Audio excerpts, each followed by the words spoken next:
Now, the greatest radio shows of all time.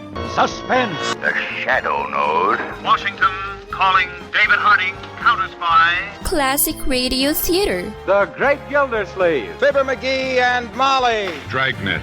Gunsmoke. The Lone Ranger. Now, step back into a time machine with your host, Wyatt Cox. Good evening, friends of the Inner Sanctum.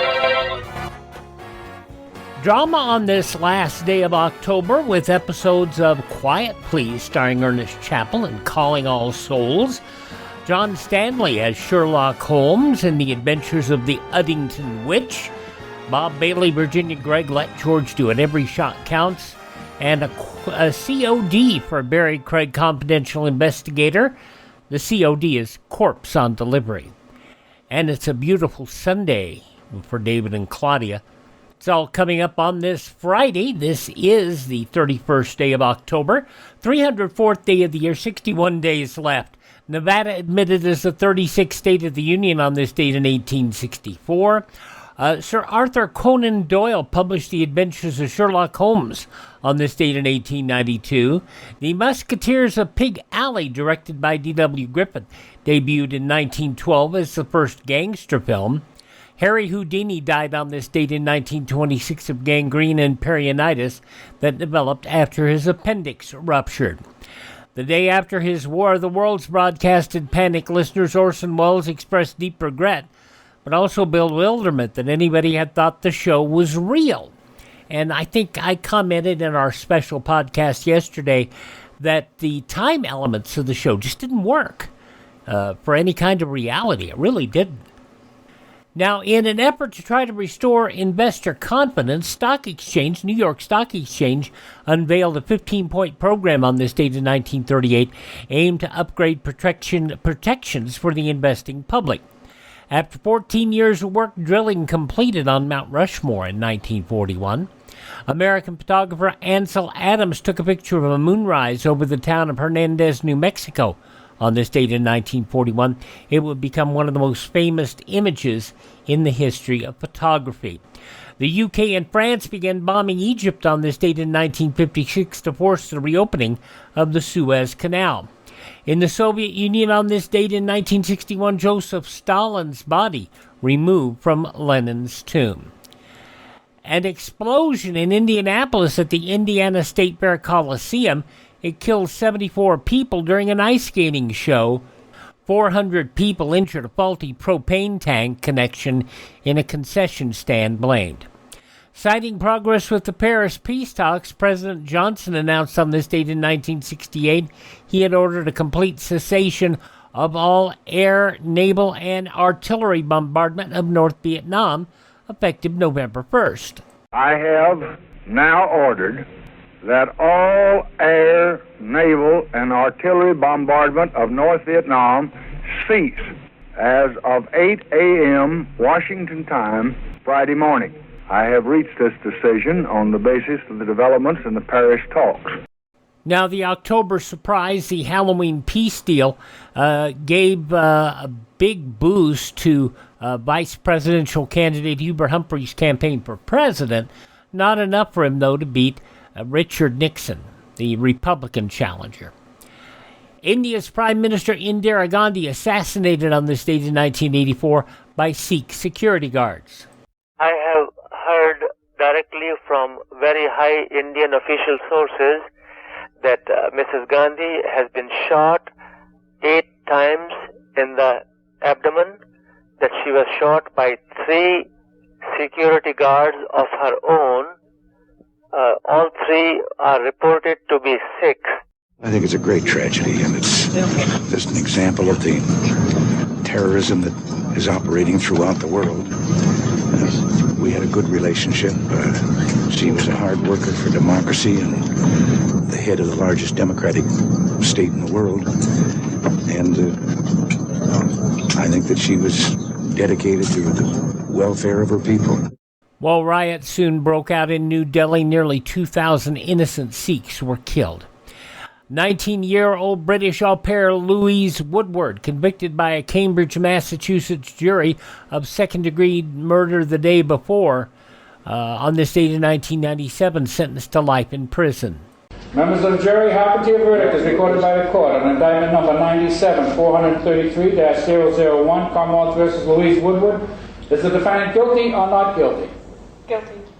Guilty of what? Guilty of murder in the second degree. Members of the jury, hearken to your verdict as recorded by the court. The jurors on their oath do say the defendant is guilty of second-degree murder. So say you, Madam Foreperson? Yes. So say you all, members of the jury. Yes. You may be seated.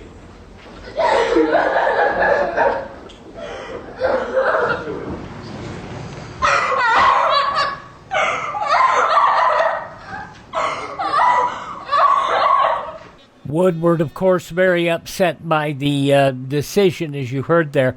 On appeal, the charges would be reduced to involuntary manslaughter. Woodward's sentence would be reduced to time served, less than a year. On this date in 1998, Iraq announced it would no longer cooperate with UN weapons inspectors. And in 2002, a federal grand jury in Houston formally indicted former Enron chief financial officer Andrew Fastow on 78 counts of wire fraud, money laundering, conspiracy, and obstruction of justice related to the collapse of Enron. That decision on this date in 2002. A year later, in 2003, a bankruptcy court approved MCI's reorganization plans, essentially clearing the telecommunications company to exit bankruptcy. Remember MCI? Remember when we used to have to worry about cheap long distance? Not anymore. In 2005, President George W. Bush nominated Judge Samuel Alito to the Supreme Court. And in 2017, a truck in a crowd drove into a crowd in Lower Manhattan. In 2017, that angered New York Mayor Bill de Blasio. This was an act of terror, and a particularly cowardly act of terror. 8 people died in the attack. Passing away on this date in history, John Houseman, the actor, producer, screenwriter. Federico Fellini, the director, screenwriter. Actor, singer, River Phoenix. Also journalist, screenwriter, writer Ring Lardner. Historian and author Studs Terkel. Sean Connery, passing away on this date 5 years ago today. And from Apollo 16, astronaut Ken Mattingly. Birthdays on this date include the wonderful Ethel Waters. His eye is on all sparrows and children. I know, and how I know, that he watches.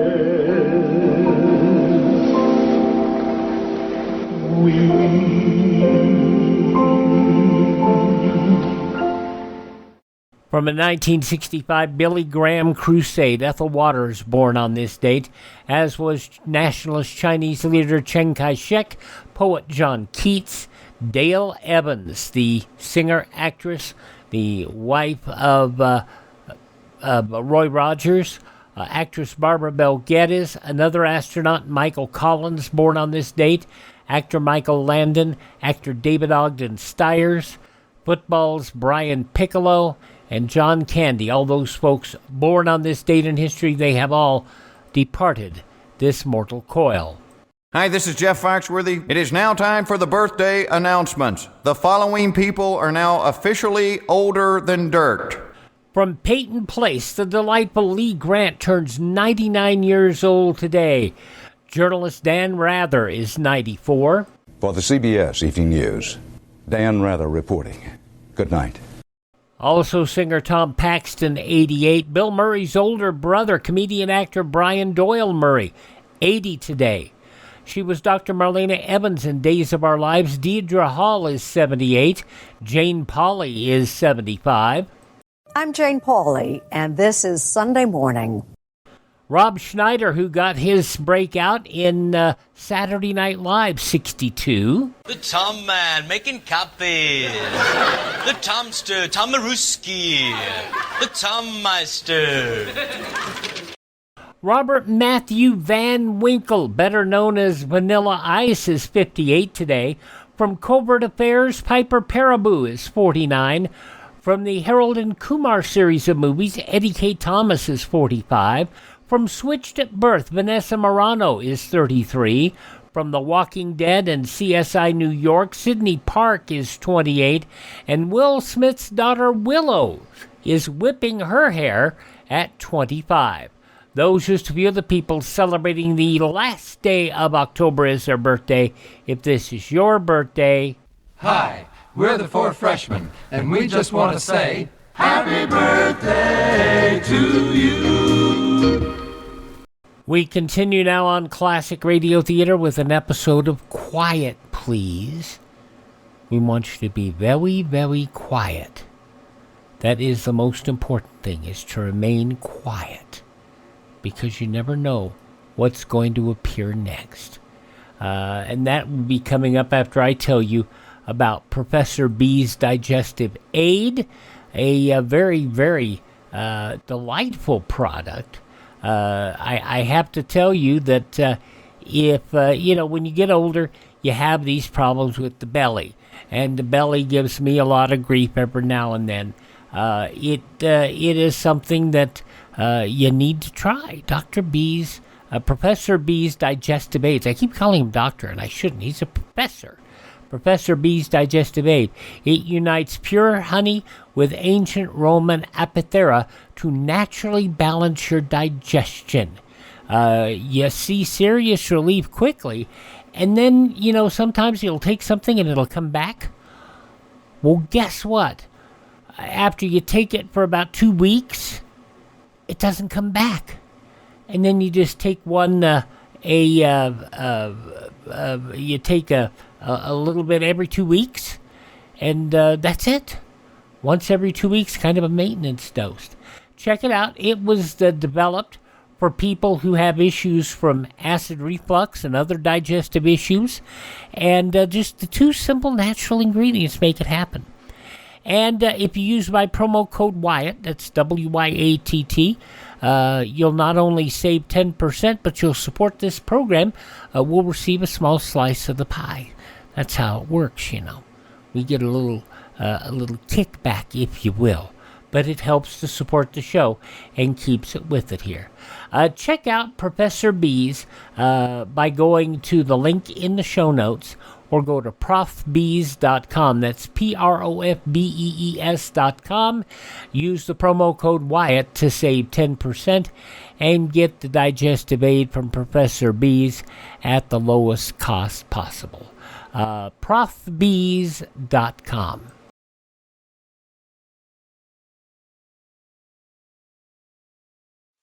Ladies and gentlemen, the chief hope of our enemies is to divide the United States along racial and religious lines and thereby conquer us. Let's not spread prejudice. A divided America is a weak America. Through our behavior, we encourage the respect of our children and make them better neighbors to all races and religions. Remind them that being good neighbors has helped make our country great and kept her free. Thank you.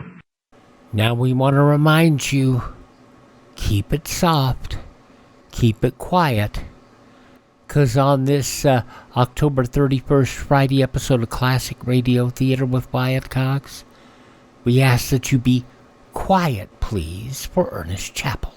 Quiet, please. Quiet, please.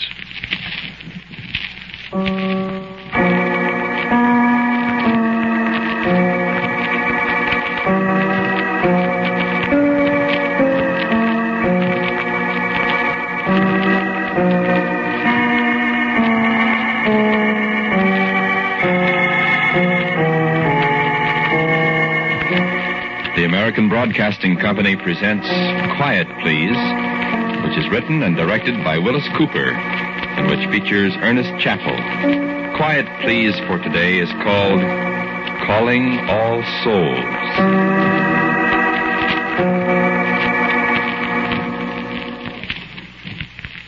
I tell you what happened last Halloween, or All Souls, or All Hallows, or whatever you call it in your part of the country.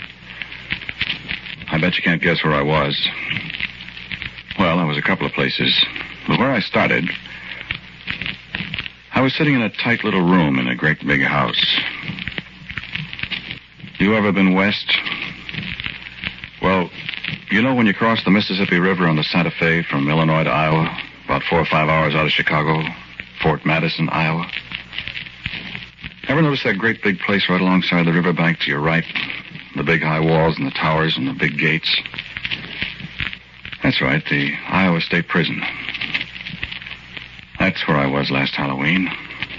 In a little cell. Oh, very comfortable. All by myself. Waiting. And not much more time to wait. Sure. The death cell.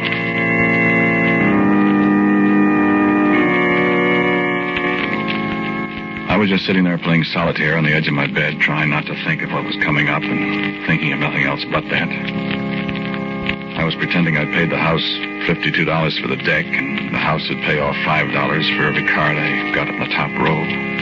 I was $32 to the good this particular hand. I didn't hear anybody come up. I didn't hear anybody except the guard walking around till this voice spoke to me. The red 9 on the 10 of clubs, Lewis. Oh. Hello, Delbert. Yeah, that's right. Coming in? Yeah.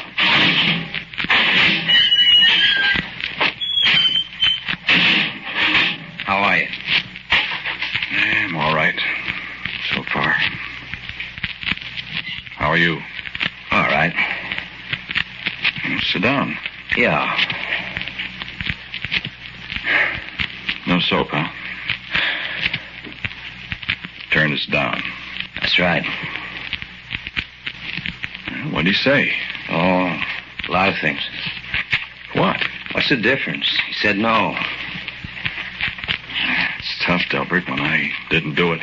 It's tough on me, too, Lewis. Yes, but they're not going to hang you. I begged him to give you a 2-week stay at least, but he said his conscience wouldn't let him. Conscience, huh? He said if he felt I could turn up anything at all in 2 weeks, he'd be tempted to give you the benefit of the doubt. You've had 3 stays now. Could you turn up anything? Lewis. Yeah, I know. I've done everything I could. I know. But I didn't do it, Delbert. I know you didn't. But proving it. You want to play cards? I guess I don't want to play either. Well, I've done my very best, Lewis. My very level best. I know. It's pretty tough on me, though. Ain't it? Certainly is. No hope at all? No hope at all. No witnesses, plenty of motive, your fingerprints all over everything? I remember. Only I didn't do it. Who did you? Got any idea, Lewis? No idea at all. I thought maybe. I just opened the door. After I'd knocked a dozen times, I just opened the door. And they were on the floor, I told you. I know. And I was so shocked. You know, I couldn't help it. I tried to... That's how I got the fingerprints all over. You told me. I admit I didn't like Harris. I didn't go for Etta very much either. But I didn't kill him, Delbert. You told me. I just went out there to ask him to let me have however much he could of that $2,000 he owed me for the pigs. You should have made all those statements about how you were going to get the money or else. I know it. He shouldn't have gone through his desk looking for the money either. I don't know why the dickens you did that. Well, I don't know either, but I said I was shocked. I just thought this was a good way to get the money if I could find it. Nobody would know, I figured. I knew if I didn't get it then, I'd never get it. They were lying there on the floor. Lewis, listen, it was pretty hard to convince a jury you didn't do it with them lying on the floor and you going through the desk and blood spots on your suit and everything. I know it, Delbert. I was crazy to do it. But I didn't murder him. I know that, I told you. Delbert, are they sure enough going to hang me? Unless what? They discover new evidence. Where are they going to discover that? They'll have to do it awful fast. Where are they going to discover it? You tell me. There isn't any more evidence. Whoever really did it covered his tracks too good. I'll say he did. Oh, you smooched it up fooling around? Oh, my gosh, Delbert, I was just trying to see if I could help. And seeing if you could find the money, Harris, soldier. Well, I know it was foolish, but... Honestly, Lewis, now, you wouldn't expect anybody in his right mind to believe your story. But it's true, I tell you. I know it's true, but I couldn't make the jury believe it, or the governor. How do you know it's true? What? How do you know it's true? Why, I just know it, Lewis. I've seen murderers before, you know. You don't think I'm a murderer? Of course not. Delbert, don't you really think there's a chance of uncovering some new evidence? Really? I think the only people who saw the murder, the only people who know who did it, are Harris and Etta themselves. But they're dead. That's right, they're dead, Lewis. Look, what I stopped in for, you want me to ask Father McIntyre to come round and see you now?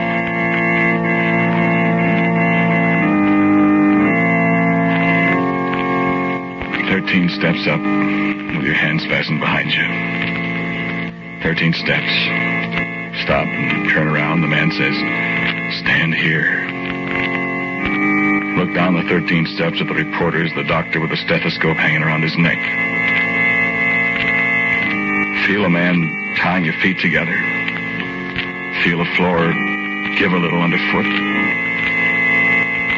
See how the man stays away from the little trapdoor, reaching out to make the rope tight around your ankles. Listen. Father McIntyre's voice in your ear. A little rustling behind you and the black hood over your head, and you can't see anymore. But you can feel the rope as it brushes against your neck, a little hairy and creepy crawly on your skin. The weight of the knot 9 turns on your shoulder. The floor gives a little underfoot. No, I can't. I can't. I thought I didn't do it. I tell you, I didn't do it. All I could think of was what my lawyer said, what Delbert said before he got up and opened the door and went away. The only people who saw the murder, the only people who know who did it, are Harris and Etta themselves. And Harris and Etta knew I didn't do it. Maybe they didn't know who it was that did it, but they did know that I didn't do it. Maybe they didn't. And maybe they did. Maybe they did know. Maybe they could tell me. Maybe they could discover some new evidence, the way Delbert put it. Maybe they could tell me where to go, who to look for, what I'd find. I could tell it all to Delbert. He could go tell the governor. I'd get a stay. Maybe the evidence would be good enough so they'd let me go. Maybe they wouldn't hang. But Harris is dead. And Etta's dead. I saw them dead on the floor of their house when I went. And they accused me of murdering them. They found me guilty. I'm in the death cell, waiting. Harris, Etta, don't let me die. Don't let them. Etta, Harris, have mercy on my soul.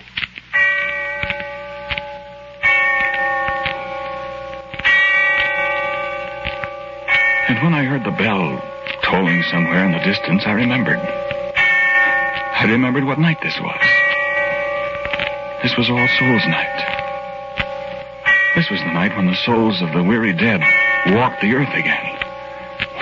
I remembered when graveyards yawn and tombs give up their dead. And the sound of the bell tolling away in the darkness of early evening. Calling all souls. Calling all souls.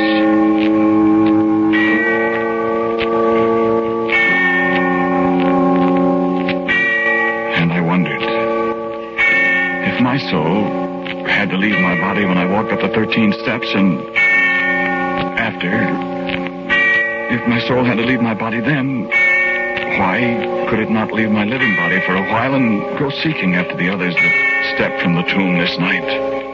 The souls of the weary dead, the souls of the unhappy dead, the murdered, the kindly souls that knew.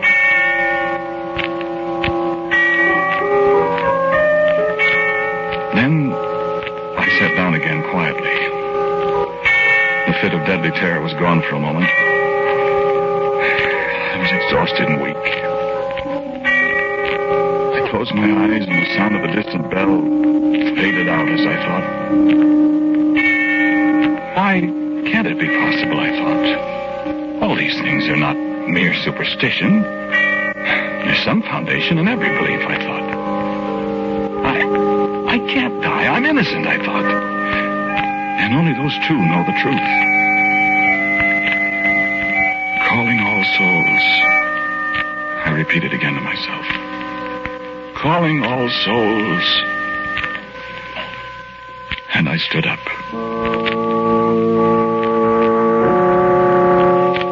I stood up in that brightly lighted, sorrowful place. And as I rose, I turned to look behind me. And there, on the bed, still in an attitude of despair, sat my body. And in a flash of darkness, the place faded away, the stone walls and the iron bars and the bare, narrow bed, the man in prison uniform seated motionless on its edge. And I stood alone in the darkness of a place I knew. Tall marble shafts gleaming faintly in the starlight. Curving gravel roadways hedge-bordered. And the scent of moldering flowers in the darkness. A dry rustle of a weather-beaten flag at the head of a low mound beside me. And loneliness.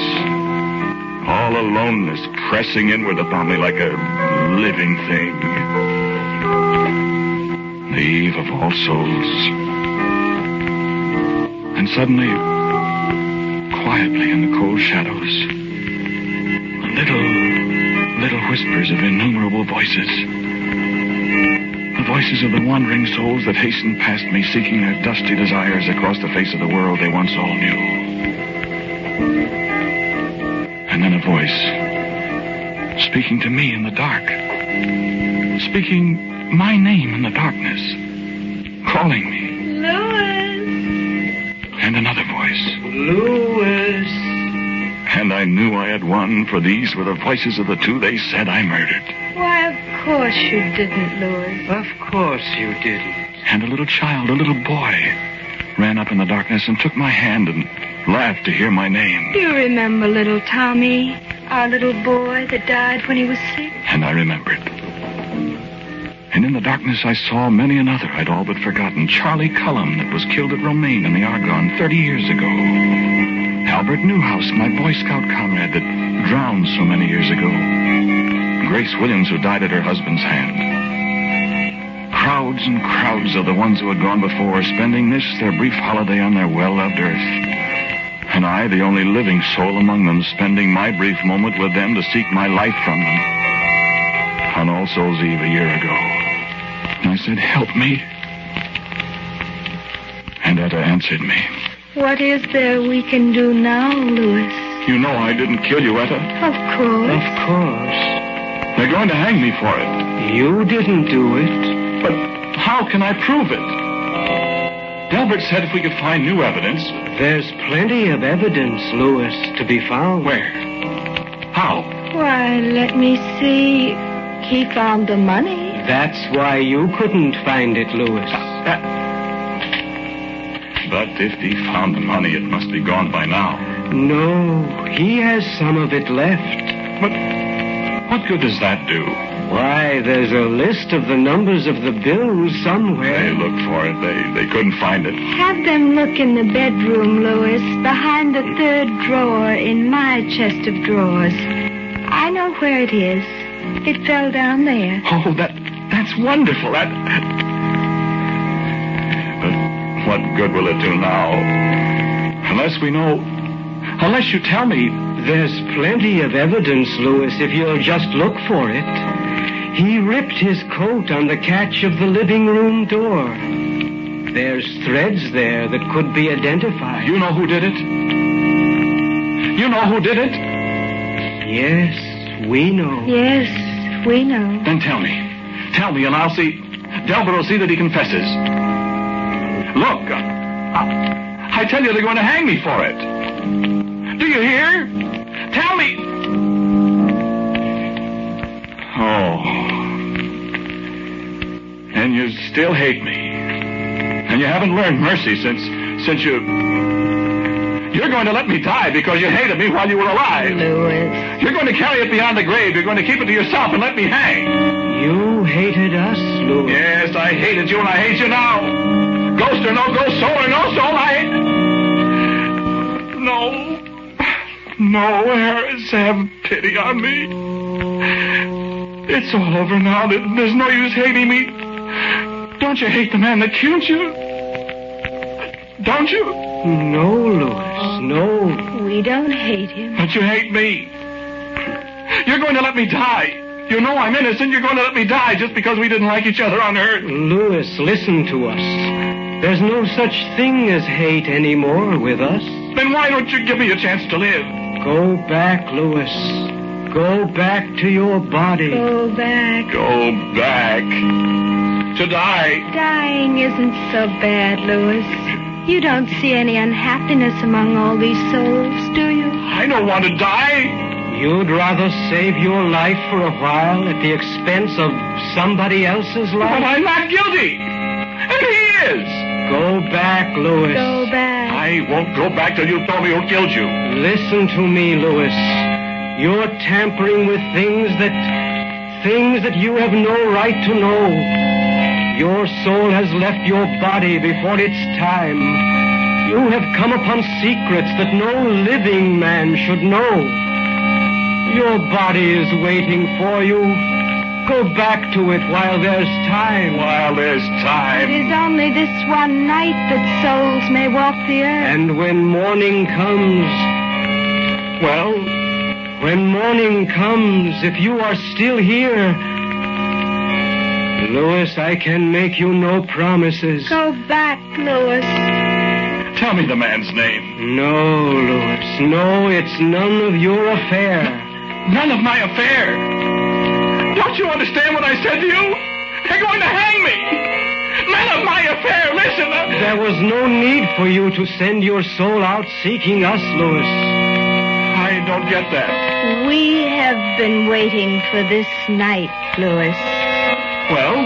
Tell him, Harris. He will have to come with us now. Yes, that is the law. You should not have come here.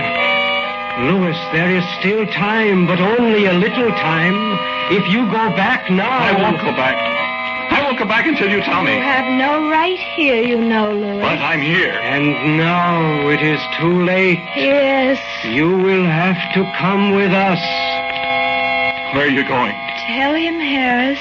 We are going to visit the man who murdered us. You what? I told you there was no need for you to come here, Louis.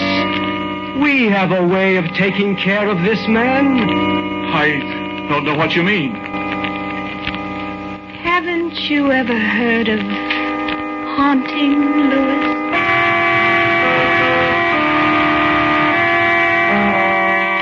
Come with us now, Louis. No. You must come. You're really going to haunt him? And make him confess? We are going to appear to him, Louis. What he will do, we cannot say. But when he sees us... Well, then I'm going back to the prison. No. I'll go back and I'll call the warden. I'll get Delbert. Tell him that there'll be a confession. Delbert will get me a stay of execution. Then when he confesses, I'll be... Who is it, Harris? Come with us and you will see. No, I'm going back to the prison. I told you. Get things all set up. No, you changed your mind too late, Louis. Too late? Why? No, Louis. You have meddled too much. You have gone too far. The souls of the living have no place here. But you have come. We told you to go back while there was time, Louis. Yes, but... Now you must come with us. No. No, I want to go back. Come, Louis.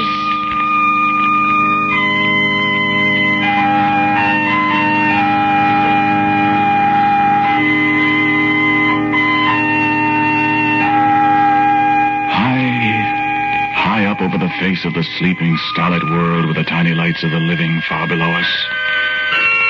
The broad, peaceful farmlands, the sleeping cities, the broad breast of the great river far below us. The universe throbbing with strange, compelling song. And above us, around us, the sense of a million souls. A million, a myriad, a countless multitude, returning joyously to their single night upon the earth they loved. And I looked up in the clearness of the haunted night, and above me, the endless pathway of the Milky Way glowed with a strange splendor. And Etta plucked my sleeve. The pathway of the souls, Louis. The way we all return. And I saw the features of the ones I had loved. Of strangers. Of men and women and little children. Of boys in ragged uniforms. Of bearded ancients and smiling babes in their mothers' arms. And on their faces in the sparkling night an expression of awful eagerness.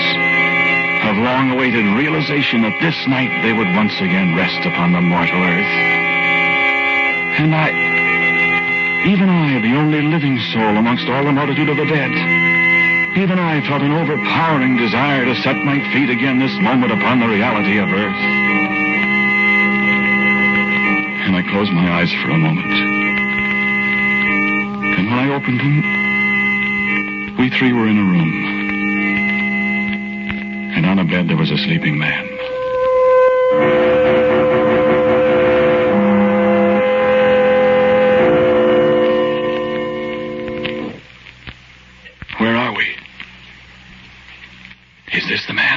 This is the man. This is the man.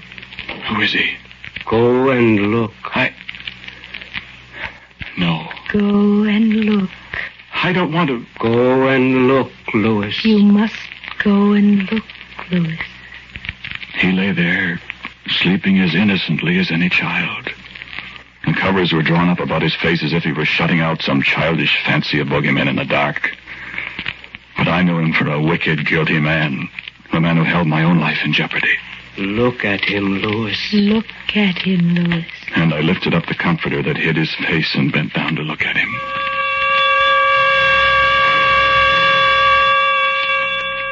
Delbert. Delbert. My friend. The man who had defended me in the courtroom and lost. The man who had gone to the governor. Or had he gone? To plead for my life. Delbert. The man who told me, of course I know you didn't do it. Of course he knew. He alone of mortal men knew the murderer. For the defender of the accused man was the murderer himself. Wake him, Louis. No. Wake him. Delbert. Delbert. Delbert, wake up.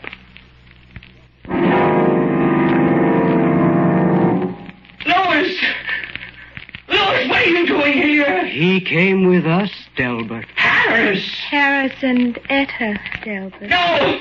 Now go away! You're a ghost! We are human souls, Delbert. Come to hear your testimony. No! No, I won't tell you anything. You murdered them, didn't you, Delbert? No! You murdered us, Delbert. Confess, Delbert. I didn't do it. You did do it. You, Louis! You can't be here. Confess. Confess. Louis must hear you, Delbert. Louis, I did do it. I killed them, Louis. I murdered them. I knew I could throw the blame on you. I knew I could get you convicted and I could save myself. I hated them too, Louis. Oh, Louis. Louis, forgive me. Louis, forgive me. Forgive you, Delbert? Ask Harris and Etta to forgive you. Harris. Etta. We have already forgiven you, Delbert. But you have done a great wrong to Louis. You will be punished, Delbert. I'll confess. I'll fall to prison. I'm going back to my body now in the prison. Louis. Thank you. Forgive me. Thank you, Harris. Etta. Louis. I'm going back. Oh, Harris, you... Wait, Louis. What? Louis. Be quiet, murderer. What, Harris? You can't go back, Louis. I can't go back. Why, what have I... What? You must stay. Stay? Stay? Why must I stay? My body's back there in the prison waiting for me. I've got to get back and live. No, Louis. Why? Tell me why. Everything's all... What's the matter? You tell him, Delbert. Louis. Well? Louis. They hanged you half an hour ago.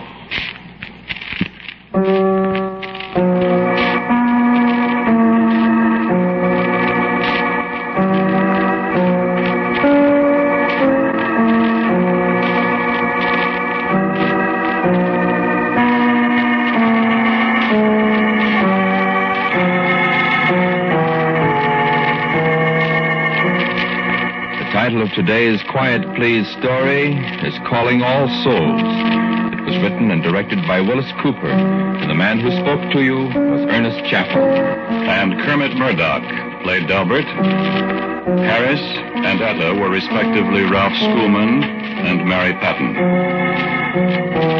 Mr. Cooper and I are very grateful for the superb efforts of Albert Berman, who was always responsible for our Quiet Please music.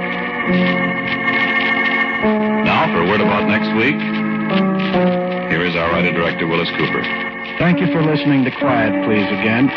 Next week I have a story for you called Adam and the Darkest Day.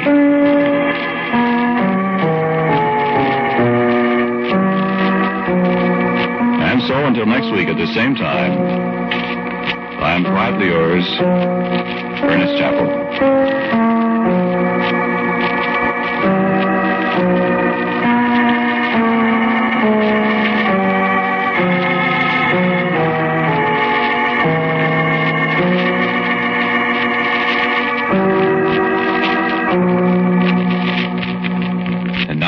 A listening reminder.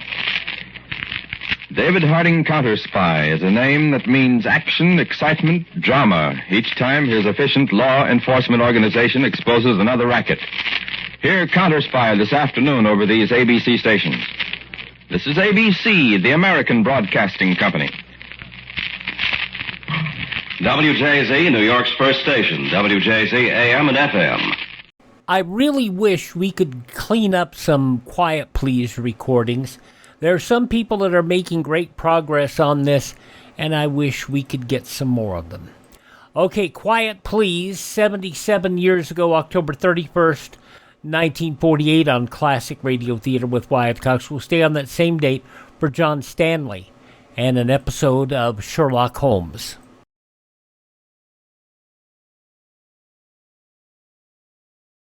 This is Debbie Reynolds. If you've been wondering what you can do to fight communism personally from your own home, there is something you can do. Support Radio Free Europe, the station built and financed by the contributions of the American public to the crusade for freedom. Radio Free Europe is one Cold War operation the communists fear and attack constantly. Support Radio Free Europe. Send your truth dollars to Crusade for Freedom, care of your local postmaster. We continue with this Halloween edition of Classic Radio Theater with Wyatt Cox with an episode of Sherlock Holmes starring John Stanley as Holmes. This goes back 77 years, October 31st, 1948, the adventure of the Uddington Witch. This is WOR, New York. 7 o'clock by Longines, the world's most honored watch. Product of the Longines Whitnor Watch Company.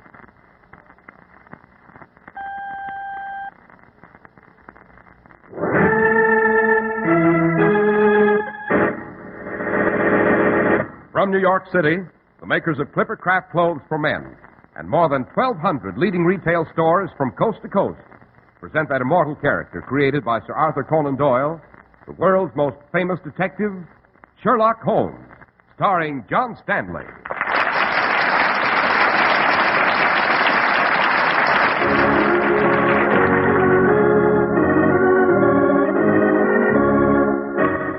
This week's story, The Adventure of the Uddington Witch. Holmes! Yes, Watson? You say you saw a shadow dart into this forest after the murder? I did, Watson, and it was an extraordinary shadow indeed. What do you mean? I saw what was apparently a witch Watson. A witch? Precisely. The Black Witch of Uddington. The local townsfolk say she still prowls this forest.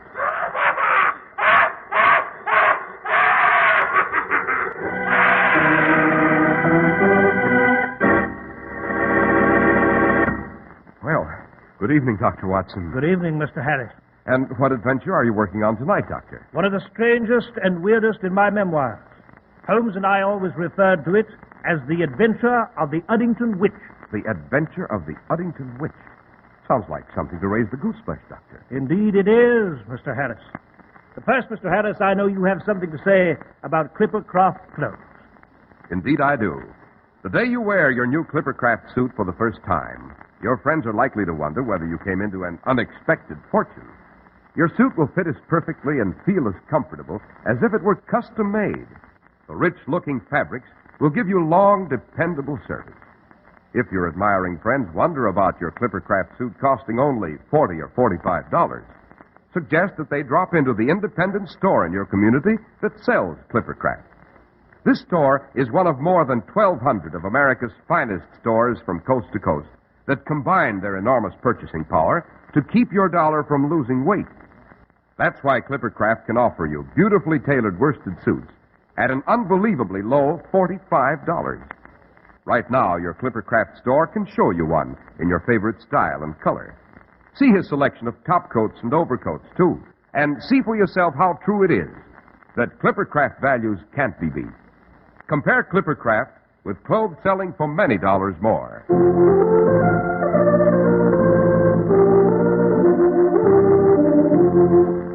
And now, Dr. Watson, what's this adventure of the Uddington Witch all about?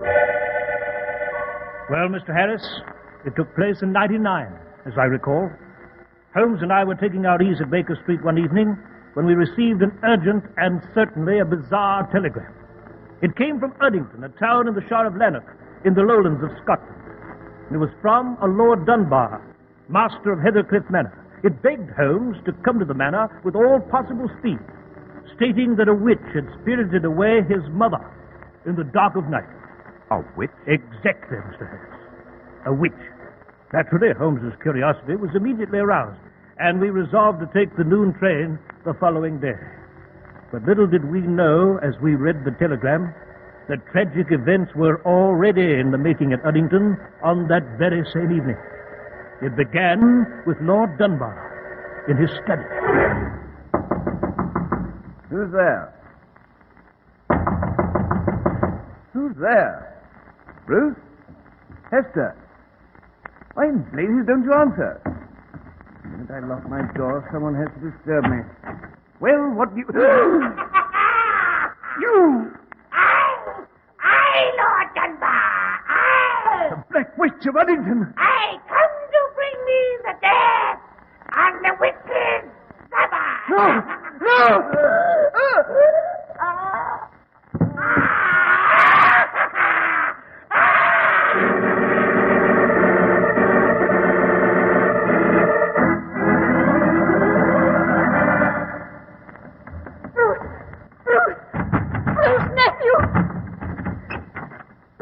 Did you hear that? That scream? Yes, I was in bed when it came. Positively ghastly, too. Seemed to come from Uncle Andrew's study. Oh, yes, Bruce. Please hurry. Something's wrong. Terribly wrong. Come on, Aunt Hester. Let's have a look. Here's the study. Uncle Andrew! Uncle Andrew! Oh, Bruce, there's no answer. Then we'd better look in. The door's open. Like... Good Lord. The witch's revenge. Andrew! Andrew! Oh!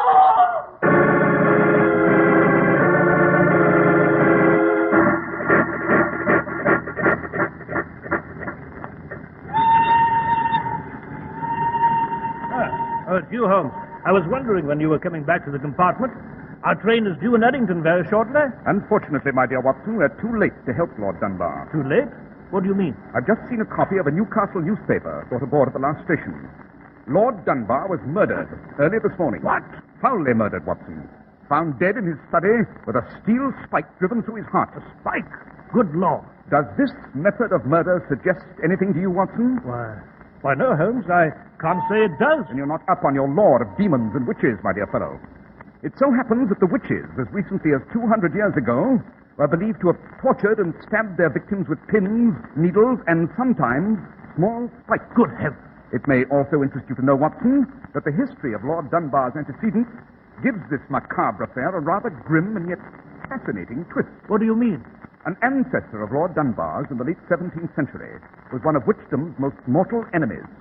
As Chief Justice of the highest court here in the Scottish Lowlands, he hanged many a witch at Gallow Lee, or tied them to a stake on the sands until the tide came up to end their misery. Oh, Holmes, you're not suggesting that this is some kind of witch's revenge? I'm suggesting nothing, Watson, until I have a look at Heathercliff Manor and its remaining inhabitants.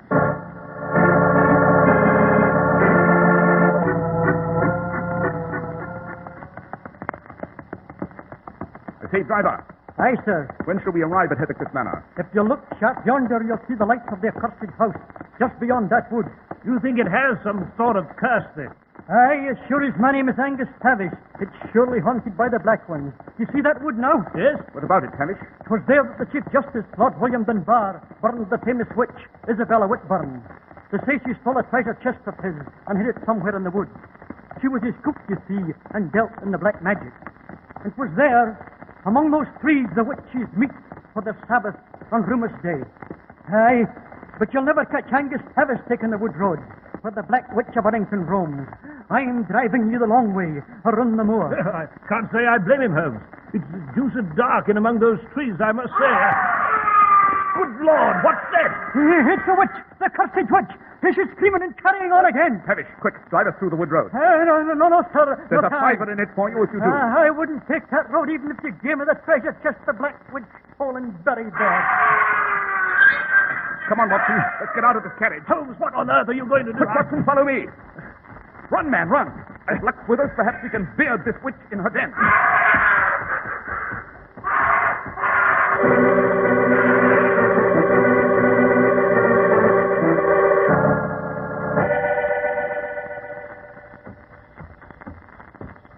Who's that? Who's there? Halt, do you hear? Watson! You fool. Oh, it's you, Holmes. Yes, and you almost winged me with that revolver of yours. My dear fellow, you know, dash it all, I'm sorry. The truth is, I'm in a terrible sweat. I've been running through this foul wood, expecting every shadow under every tree to leap to the attack. Heard any more of that screaming and cackling, Watson? Oh, that confounded witch must have retired for the night, Holmes. Strange. Very strange. We've covered every foot of this wood. It's only a few hundred feet in every direction, yet no sign of our cackling friend. I might say, Holmes, I'd be just as happy if I never see her. Even the Black Witch of Uddington, with all her magical powers, couldn't vanish into thin air so fast. And that maniacal cackling seemed to come from this grove of oak trees here. Oh, I'd say it came from Hades, Holmes. The deuce, it sounds as though she were being tortured and burned at some stake. Yes, a terrifying effect, Watson, and well calculated to keep the curious away. Come, Watson.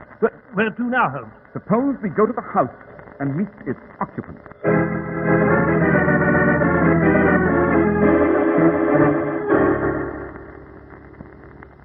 I take it you are Bruce Gregg, nephew to the deceased. Yes, Mr. Holmes, I am. And you have no idea what a relief it is to have you and Dr. Watson here. I knew my uncle had written you, and... Quite. I might add, we arrived in a most unorthodox manner. Through the small wood in the rear of the hut. Yes, I heard the most terrifying cackling and screaming there, Mr. Glennick. Couldn't find a trace of the dashed witch. I know. Frankly, gentlemen, I admire you for your courage. I count myself as brave as any man and not addicted to superstition. But I, for one, never had the nerve to enter that wood at night. I can't say I blame you much. Now then, Mr. Glennick, a question or two. Yes, Mr. Holmes? Had the official police been here? Yes, this morning. But the local constable found nothing. Conducted only a hurried investigation. I am afraid he is as much frightened by the legend as anyone else. Perhaps, but at the moment I'm not interested in legends, but in facts. This chain of tragedy, I understand, began with the disappearance of your great aunt. Yes, Lord Dunbar's mother.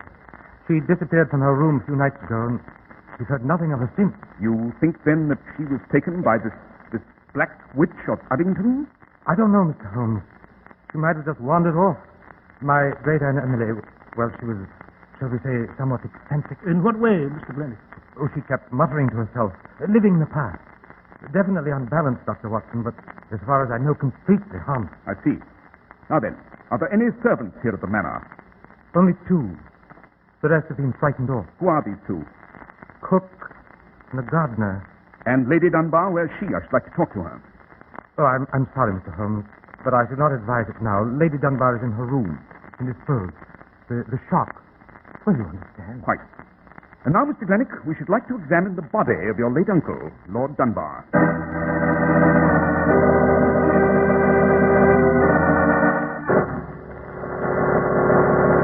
Good Lord, Holmes. What a ghastly sight. No wonder young Glennick excused himself the moment he showed us to the study here. A sharp spike driven directly into Lord Dunbar's heart. Yes. And with considerable strength, I might add, Watson. Hello, what's this? What's what, Holmes? There seems to be some fresh soil on the lower part of this fatal spike. Fresh soil? Quite. And observe, Watson, the peculiar shape of this spike. Long and narrow. And the remnant of a bit of string attached to the spike head. Well, I can't say I consider all this significant, Holmes. You know, Oh. Come in. And Mary Whitburn, the cook. Yes? Mr. Glennick roused me from my bed to prepare a hot supper for you. You'll find it in the dining room when you've a mind to eat it. Thank you, Mary. We'll be along presently. As you wish, sir. Rather peculiar coincidence, don't you think, Watson? You mean Holmes? I mean this cook, Mary Whitburn, bears the same family name as the Isabella Whitburn, the Black Witch of Uddington. By Jove, Holmes, you're right. A remarkably ugly woman, too, with that mole on her cheek. Ah, yes, Watson, that mole on her cheek. Another peculiar coincidence. What do you mean? In the days when witchcraft was at its heyday, Watson, every witch bore what was called a witch's mark. And usually, it was a mole. Holmes, you mean this cook, Mary Whitburn, might be the It's a bit too early to draw any conclusion as yet, my dear Watson. But come, let's have a look at the garden. The garden? What for? I should like to examine the flower bed.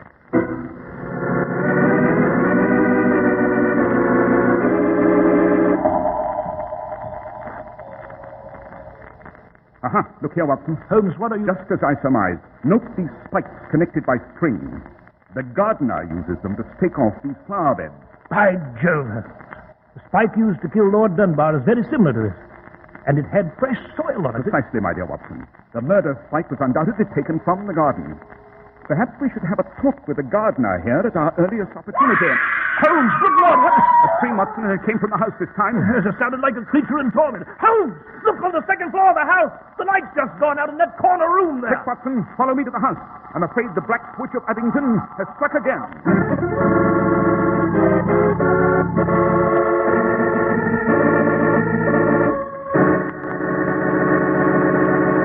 How come such expensive-looking suits cost only $40 and $45? Well, that's what you may ask when you see the new Clippercraft suits, especially when you examine the careful tailoring details and run your fingers over the long-wearing fabrics. But it's no secret that the Clippercraft plan makes these remarkable values possible. And it doesn't take a certified public accountant to know how much money is saved for millions of family budgets when 1,200 of this country's finest independent stores from coast to coast concentrate their huge purchasing power. Yes, you'll have to agree, Clippercraft pure worsted suits are tremendous values at only $45. And be sure to see the new Clippercraft zipper top coat that's sweeping the country. A smart, lightweight coat that becomes a warm, cold weather coat when you zip in the lining. It's an all-weather sensation. That's why men who know insist on Clippercraft clothes. So be sure to visit the Clippercraft store in your city. These leading stores in the metropolitan area are proud to add their names to Clippercraft in your suits, top coats, and overcoats. In Manhattan, John Wanamaker Men's Stores, Broadway at 8th and 67 Liberty Street. Saks 34th, Broadway at 34th. In Brooklyn, Abraham and Strauss. In Newark, New Jersey, Boulevard Men's Shop, Kresge, Newark. And in Jamaica, the B&B Clothes Shop, 16408 Jamaica Avenue. And now, let's return to our story, Dr. Watson. Well, Mr. Harris, we raced back to the house, ran upstairs toward the corner bedroom whence that agonizing scream had come. It was there we found Lady Dunbar lying across the bed with a spike through her heart. The witch! The Black Witch of Uddington, Holmes. It has been here again. Yes, and with the apparent intention of exterminating the entire family. What is it, Holmes? Here on the floor. Observe, Watson. Well, it seems to be a bit of bark. It is indeed, Watson, an important detail of this hideous conspiracy. Holmes, listen. Yes, the witch again, Watson. Here, over here by the window. You know, Holmes, there she is, running across the lawn. You can see her there in the moonlight. Yes. Now she's vaulting the fence with considerable agility, I must say. Now she's plunging into the wood. Quick, Watson, after her. And have your service revolver ready.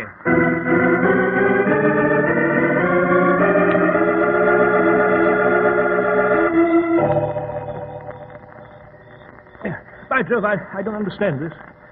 Watson, you don't understand what? Why, we followed that infernal creature into this grove of trees. We scoured every foot of it. And yet she's vanished again. Yes. Holmes, you're not even listening to me. What the deuce are you staring at? That large oak tree, Watson. A magnificent specimen, is it not? Note the huge trunk split toward its base. Obviously a dead tree struck by lightning many years ago. Oh, dash it, Holmes. I'm not interested in botany at this moment. My feet are soaked from the night dew on this blasted underbrush here. And furthermore, we've got some sort of black witch to contend with. Exactly, Watson.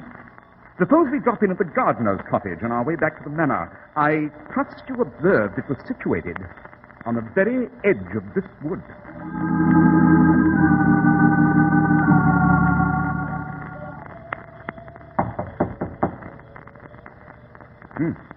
No answer, Watson. As for the lights on, Holmes, perhaps the gardener's roaming around somewhere. Yes, perhaps. Suppose we try the door. Yes. It's unlocked. Come up. Everything seems to be quite in order here, Holmes. Yes, quite. Holmes, someone's coming. Yes. And I fear we're in the rather embarrassing position of being intruders, Watson. What are you doing in my cottage? You are the gardener, I presume? Aye, I'm Macready, and I've no stomach for strangers coming into my house. Who be you? My name is Holmes, Sherlock Holmes. This is Dr. Watson. We just found the light on, and the door was unlocked, and so we... Aye, the cook told me you'd come on this witch's night. It's an accursed house, and you'd best be off whence you come. We are grateful for your advice, Macready, but we are not ready to depart as yet. I presume you know that Lady Dunbar has been murdered. Aye, and the old lady, and her son, Lord Dunbar, before her. And the end is not yet, What is it, Mr. Holmes? Why do you stare at my coat so steady? I note that there's a small blood stain on your left sleeve, my dear Macready. Eh? I trust you can explain it to our mutual satisfaction? Why, yes. You see, Mr. Holmes, I killed a weasel. It was a week ago, I think. A bit of blood fell on my sleeve, no doubt. Oh, yes. No doubt. Holmes. Oh, Holmes, it's Bruce Glennick. Sweetie, have you seen it? Oh, there you are, both of you. Mr. Holmes, my aunt, Lady Dunbar, she's been murdered by the witch, the Black Witch. Yes, Mr. Glennick, we're aware of that. You've just come from the house? Yes. Yes, I was awake in my sleep, heard a loud scream, and then Suppose we go back to the manor, Mr. Glennick, at once. Yes? Why? I should like to have a few words with your cook, Mary Whitburn.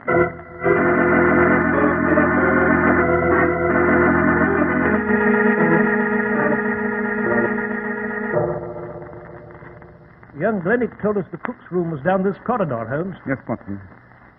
A very interesting young fellow, Bruce Glennick. We should do something about his tailor. His tailor? Sergeant Holmes, what are you talking about?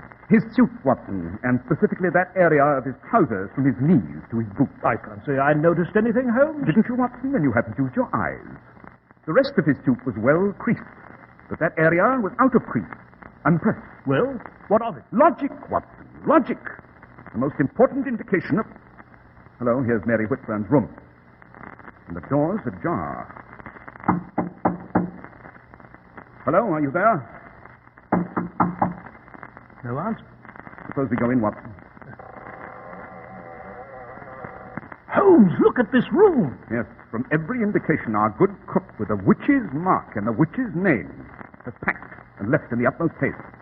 Rather strange, isn't it, Holmes? On the contrary, Watson, it's quite logical. By Jove, Holmes, the witch again. Yes, and this time, Watson, the chase draws near to a close.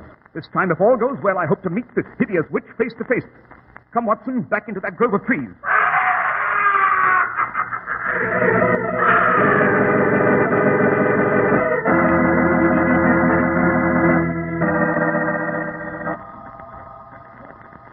Holmes. That infernal cackling has stopped. It has indeed. But the moon has emerged, and we shall be able to see. Here we are. Here's that giant oak tree again, Watson, the one killed by lightning. What about it?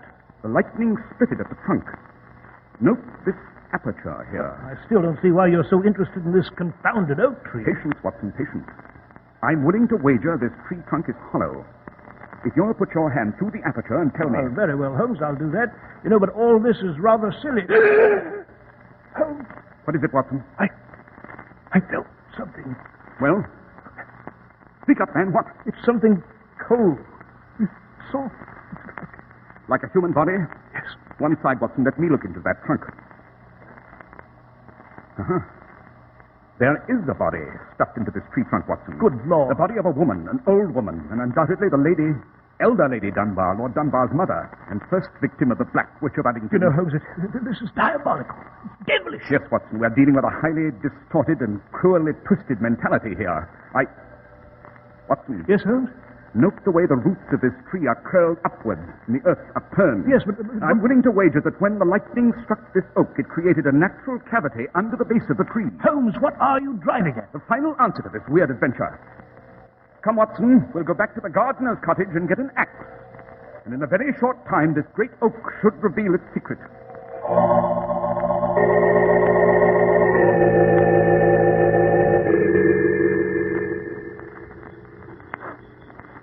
Hold on, Watson. We'll stop here where we can observe that oak tree. Yes, but Holmes, you said we were going after an axe. A subterfuge, my dear Watson, to deceive our quarry. We'll wait until that tree reveals the secret of the man who's been posing as the Black Witch of Uddington. The man, Holmes? You mean the Black Witch is a he? Precisely, Watson. And to be even more explicit, I'm able to name the hideous murderer. Holmes, who is it? Quiet, Watson. Look at the aperture in that tree. By Jove, Holmes. It's a hand. Someone's crawling out from within the tree. Yes. You have your revolver ready, Watson? Yes, I do. There he comes out of that tree. Holmes, it's Bruce Glennick. Halt, Glennick. Stop in your tracks. Come on, Watson. Yes. Holmes, he's still running. Far away, Watson. Shoot to kill if necessary.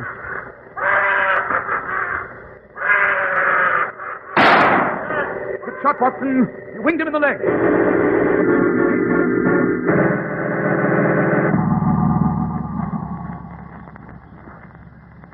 How is he, Watson? He's unconscious at the moment, Holmes. The pain, you know. But it's nothing serious, just a flesh wound. He'll come around in a minute. Holmes, how did you know that the witch was a man? Elementary, my dear Watson. It needed a man's strength to drive those fiendish murder spikes so deep. And it needed the agility of a young man to hurdle a 4-foot fence with skirts on, as we saw the witch do. Yes, but how did you know it was young Glennick here? It could be no one else than Glennick. You remember he told us that he never entered this wood? That he was in bed at the time of Lady Dunbar's murder? Yes. Obviously he lied. The fact that the crease was missing in his trousers from the knee to his boots was proof of that. The only way he could have lost that crease was running through high brush soaked with night dew. And the only high brush in the area is among these trees. By Jove, Holmes, you're right. He couldn't have lost the crease up to his knees by merely running across a lawn. But how you knew the witch, young Glennick here, was using that hollow oak tree as a hideaway... Again, an elementary observation, Watson. We pursued the witch and lost him twice in a small area of trees. He couldn't have simply vanished among the trees. Therefore, he must have been inside one of them. The bit of bark we found in Lady Dunbar's room was oak. I see. And after that, it was merely a case of looking for a hollow oak tree large enough to... Exactly, Watson. This tree is unique in that respect. Furthermore, Bruce Glennick tried to divert suspicion to McCready, the gardener, by using the garden spikes as murder weapons. Yes, but that blood stain on McCready's sleeve... Quite legitimate, Watson. The stain was old and dry, and its dark red color indicated that it had been on his sleeve for some days. He no doubt did kill a weasel, as he said. And the cook, Mary Whitman? Merely a terrified servant with a name fairly common to this vicinity, and an unfortunate mole. I can't say I blame her for leaving post haste. Our friend Glennick is coming around. Yes, so he is. Holmes, why should young Glennick murder the members of his family, one by one? I think we may find the answer to that, my dear Watson, when we execute our original errand and chop down that accursed oak tree.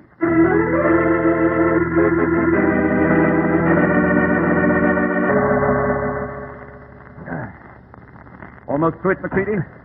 Hey, Mr. Holmes.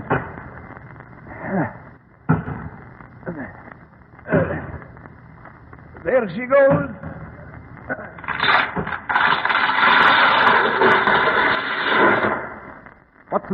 Have a look down that deep hole at the base. Good Lord, Holmes, there's a great natural cavity there. The hiding place of Bruce Glennick. There's the witch's costume that he used. Exactly. Glennick had merely to enter the hollow tree trunk and slide down to the natural cavern formed by the upturned roof below. Holmes, look! There's an old chest down there with a cover raised. And it's filled with money, jewels. Yes, Watson, the chest of the original Black Witch, Isabella Whitburn, stole from her master, the Chief Justice, Lord William Dunbar. And then she hid it here in this tree, back in the 17th century. Precisely. She died with her secret, and Bruce Glennick discovered it. And there you have the motive for his fiendish deed, Watson. He intended to murder his family one by one so that he would finally remain sole heir of Heathercliff Manor. And then he could claim the treasure for himself. Exactly. But there's a grim and appropriate end to this witch's tale, Watson. Bruce Glennick is exposed, but he'll still suffer a witch's fate on the end of a good, stout Scottish rope.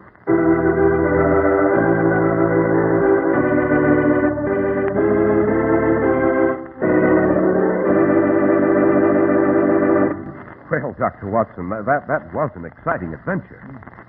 Seems to me I'll be hearing screams and cackling in my sleep for the rest of my days. Yes, Mr. Harris. Even now, I occasionally see that shadowy figure racing across the lawn toward that dark wood. I must say, however, that the case left no after effects on Holmes. He had the ready faculty of forgetting one adventure and plunging immediately into another. And what is next week's story, Dr. Watson? It's called The Logic of Murder. And it concerns an expert on evasions of the law and a grotesque new theory developed by a gentleman who had performed 6,000 autopsies. So, Dr. Watson, we'll be waiting eagerly to hear your adventure with Mr. Holmes about the logic of murder.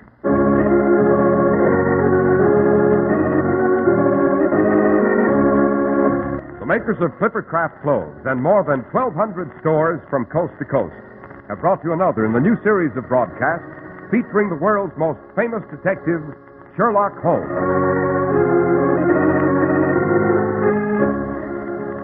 Our stories are based upon the character Sherlock Holmes, created by Sir Arthur Conan Doyle, and the program is produced and directed by Basil Lockridge. Sherlock Holmes is played by John Stanley, Dr. Watson by George Spelman.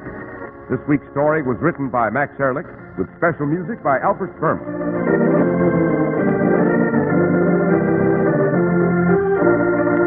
If you don't know your Clipper Craft dealer, write Clipper Craft, 200 Fifth Avenue, New York City.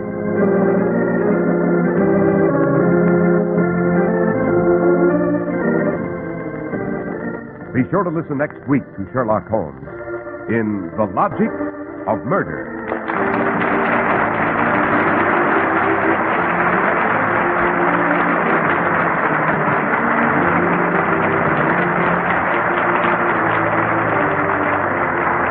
This is Cy Harris speaking for Clipper Craft Clothes. This is the Mutual Broadcasting System. And there you have it, 77 years ago, October 31st, 1948, Sherlock Holmes here on Classic Radio Theater with Wyatt Cox. Hope you will join us for our Saturday edition of the program, which we will get funny for a couple of days. On Saturday, we'll have Father Knows Best, Your Bet Your Life, starring Groucho Marx, George Burns and Gracie Allen, and The Great Gildersleeve. On Sunday, and that will be a Willard Waterman episode going all the way back to 1956, one of the latest episodes that we have of the program. On Sunday, Jack Benny and the Aldrich Family from 1952, Charlie McCarthy from 1947, and a couple of episodes of Lum and Abner, one from 1949, a half hour, and a 1942 quarter hour. On Monday, it'll be Crime, Herbert Marshall, The Man Called X, The FBI in Peace and War, Calling All Cars, and Danger Dr. Danfield. Comedy again on Tuesday, Lana Turner visits with Abbott and Costello, George Burns and Gracie Allen back from 1941, Milton Berle salutes football, and the CBS Radio Workshop does a deep dive into Joe Miller's joke book. On Wednesday, we start a wonderful series of shows from Escape, a two-part episode, Earth Abides, based on the novel. Also, Boston Blackie, starring Dick Calmer, Brian Donlevy in A Dangerous Assignment, and Lon Clark as Nick Carter, Master Detective. Next Thursday, drama with romance, suspense, Gunsmoke, and Have Gun Will Travel. And a week from today, we will get back into crime with episodes of Under Arrest, Nick Carter, Master Detective, another Quiet Please episode, Adam and the Darkest Day, and The Whistler and the Cover-Up. That's all coming up on next Friday's Classic Radio Theater. Next Saturday, by the way, we will spend our day with November 8th, 1959. With episodes of Suspense, Have Gun Will Travel, Gunsmoke, and yours truly, Johnny Dollar. So hope you'll be with us. All right, now on Classic Radio Theater with Wyatt Cox, we'll take this quick break and dial in with Bob Bailey and Virginia Gregg. Let George do it.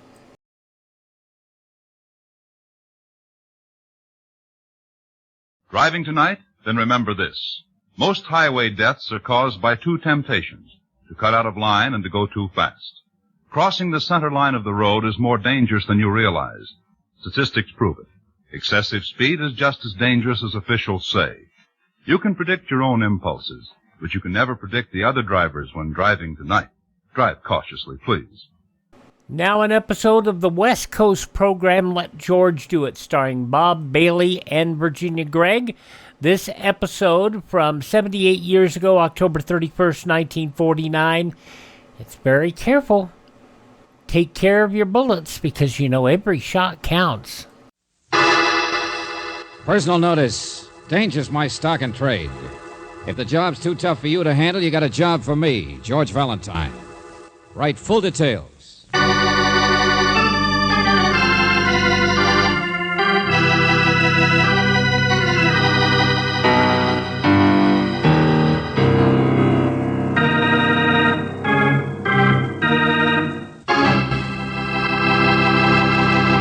Do you remember way back in the 30s how the blowhards went around with the spiel, a car in every garage, a chicken in every pot? Do you know why they didn't have more success? They left something out. A Valentine in every closet. Think of all the trouble he'd have saved you. Like the time Junior ran Rover through the lawnmower, as he figured he'd look better in a crew cut. Now don't take it out on the little rascal just because he has aspirations to be a barber. Let George do it. He'll give it to him once over light, like he never got. Yeah, there's nothing new under the sun to George Valentine. He gets all kinds of mail. Take the letter he's about to get from this old tumbleweed character.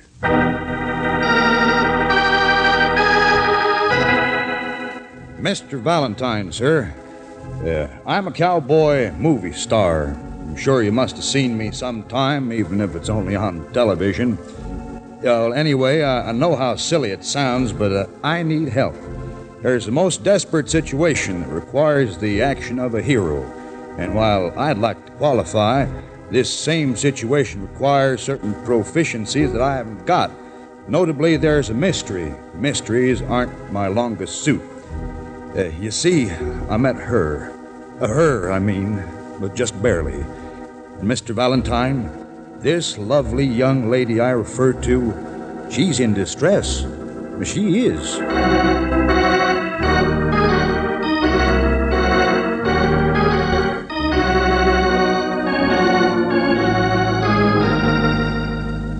But, Mr. Disbrow, in your letter you didn't tell us... Daphne. That's who she is. Oh. Daphne. Daphne, huh? Yeah. I met her just the other day, you realize. I was talking to a man I know, a song plugger. That's like a Fuller Brush man, only with music, you see. He pointed her out. The little school teacher type that's always having westerns, you know, big, bashful blue eyes and hair like honey and a heart just as big as all out of doors, you With know. a head to match. I know. Who cares if she's smart? I don't. Anyway, I find this little girl lives all alone, way up in the Imperial Crest Apartments. Uh-oh, I take it back. Daphne does all right, doesn't she? Oh, she has money, but she's nervous, if you know what I mean. So nervous she'll hardly talk. And afraid? Oh, yeah, I think somebody's watching her up there. Well, I'm not surprised. A big bad wolf, maybe. Me? No, this is different. No.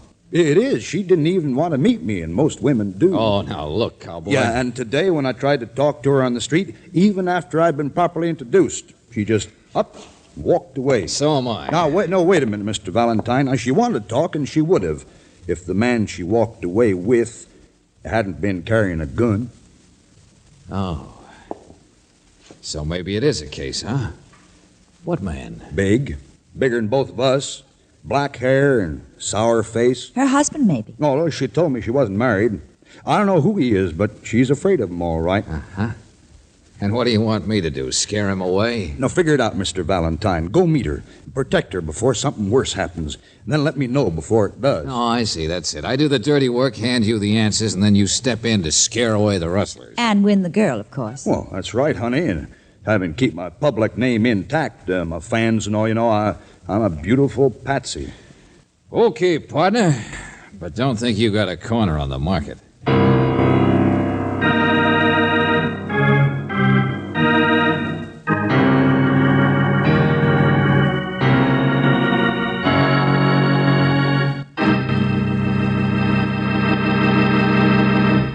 Well, you better get out your earplugs, kiddies, 'cause methinks there's going to be plenty of shooting in this here Opry.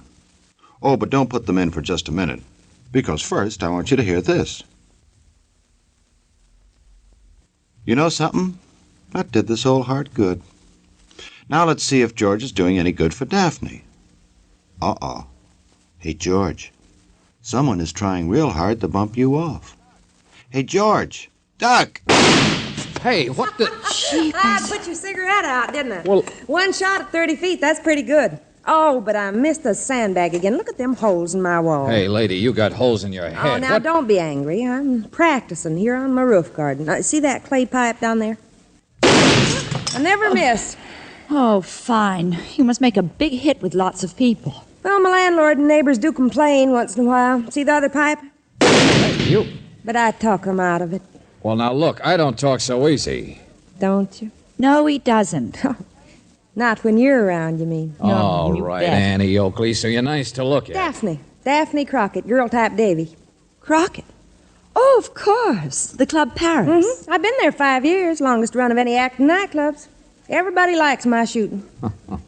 Oh, so that's it. Little Red Riding Hood turns out to be Two-Gun Nellie, professional bullseye artist. Mr. Valentine, where are you going? To see the bull about some black eyes. No, wait a minute. I'm here now. I might as well speak my piece, even if it's only for laughs. Speak your piece? Like Miles Standish? In a way. Only John Alden's name this time is Rafe Disbrow. Oh, him. Yeah, he's funny, all right. He thinks you're in danger. The cowboy says you're being watched up here. He says what? Well, there's the building next door. I guess from that one apartment over there you could probably... Oh, no. No, of course not. All right, lady. But the rest of my recitation says you're afraid of a big man, black hair, sour face. How about that one? Mr. Disbrow has quite an imagination, hasn't he? Maybe. And maybe not. I suppose he sent you over here to protect me. That was a general idea. And think twice before you say no. I'll show you what I think of Mr. Disbrow in spite of that lovely Texas accent. You see those 3 little dolls in a row? Lady, I said think twice. And there are 3 bullets left in this gun. Oh, now look, if you are in trouble, 3 Daphne... answers you can take back. Okay, lady, never mind. We get the idea. This is where we came in, Angel. Hey, that was 4. Miss Crockett, Daphne! No, I'm all right. Oh, God. It missed me. What missed you? Where'd that extra shot come from? No, there wasn't one. Get out of here, won't you? Please leave me alone. Please, leave me alone. Don't waste your breath, lady. We've already gone. George, shall I telephone Lieutenant Riley? No, he's on vacation. Ask for Clary and tell him to get up there fast. Yeah, but George... I got a date next door, Angel. See you in the second reel.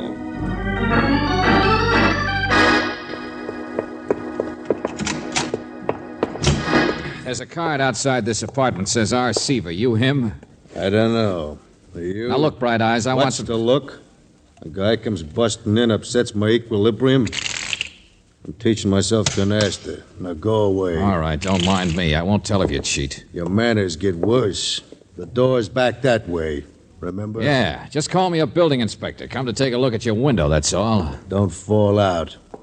Yeah, this is it, all right. The only apartment from which you can see the roof garden. You don't say. The only apartment from which you could take a pot shot at a woman across the way there. Sit down. Maybe we could both learn canasta. You always wear a hat when you play cards? Sure. What woman? What's it cover up? Black hair to match your sour face? I said what? We don't like each other much, do we? Daphne Crockett. I was there when it happened. Now we like each other less, huh? I don't know. Friendship begins slow sometimes. Sit down, will you? I'll deal out a few. What do you use for chips? The bag there? Huh? The black bag there by your foot. The one you're trying to keep me from seeing. A real observant boy, aren't you? Oh, wait a minute. I can see a hand when it starts to move, so stop moving it. I'm dealing this, Inspector. Oh, no, you're not. You're... Too bad nobody can argue with a blackjack, Inspector.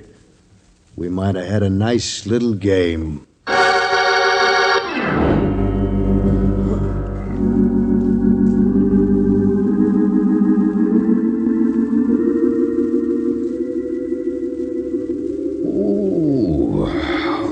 Shall I tell you what hit you, Valentine? No.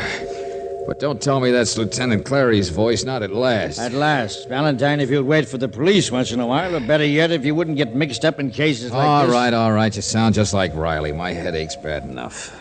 His name was Curly. Curly Blackson, the strong boy, wanted for ducking out of prison back east. What was he in for? He was serving time for shakedowns. He was a blackmail artist. Blackmail? Hey, is there a little black bag still around here anyway? Never mind, of course not. No, there isn't, George. And this Curly may have been the man Rafe saw once with Daphne, but I don't think he took the shot at her across the way. He didn't talk like he did. Not to mention the small fact he had a gun, but it was still loaded and hadn't been fired for some time. Say, you know an awful lot, don't you, Lieutenant? Come on, wake up. Open your baby blue eyes wide. Huh? Oh, I get it. Curly's dead, huh? Mm-hmm. Well, I know I didn't do it. No. You just slept through it, that's all. First you get mixed up in it, but then when you might be useful, you take a rain check while Curly takes a bullet. Bullet? One shot, clean as a whistle, right through the heart, from a short distance. Yeah. And he was armed. Somebody outdrew him or surprised him. And a marksman, too, huh? Or a markswoman. Yeah, where is she? Where is she? Where do you think she is? Gone, of course. And why we look for her? There was all the time in the world for this to happen. All the time. Listen, take it easy. Hey, somebody's coming. Yeah. And remember, Lieutenant, the girl didn't shoot it herself out there on the roof. And if Curly had... Shh, wait a minute. Keys. Sure, it's the guy who lives here, our Seavey. You want to bet? All right, friend, that's enough music. You can notice us now. Grab him there. That's it. Okay, put down that stick, Buster. That's better. A little surprised, that's all. You can let me go. I'm all right. You're all right. Sure. Da-da-da-bum, you're breaking my heart. Never leave a tune unfinished. Had to finish it, that's all. Say, didn't expect a room full of roses. Sit down. Roses are in 7th place this week, you know that? My name's Clary, homicide. All right. Sit down. Sit. Listen, my friend. Hold it, Lieutenant, just a minute. Roses are number 7, huh? How's Jealous Heart? A little raise on records, down in sheet sales, though. Oh, but you ought to hear the blues number I've got. Song plugger, huh? Maybe even the same song plugger who once introduced a cowboy to a girl. Maybe. I don't know. Play piano down at the Club Paris, too. The Club Oh, all begins to tie together, doesn't it? My friend, we're going to pull up our chairs for a nice long talk. Be careful, don't stub your toe. What? Chairs are all nailed down. Keeps the maids from moving them around. Keeps them in. Look, Looney, Daphne Crockett was being watched from here, and I doubt if Curly did it. She was shot at from here, but he didn't do it. Did it. My name's Seaver, Lieutenant, not Looney. Seaver. Dick Seaver. Dead-Eye Dick, they call me. Dead-Eye? And Curly was murdered by a Well, brother, if you're crazy enough to Wait admit a minute, it... Lieutenant, wait a minute. Chairs nailed down, that stick you carry. You haven't even noticed the body yet. You haven't been watching Daphne, have you, Dead-Eye? Of course not. I couldn't. I'm blind.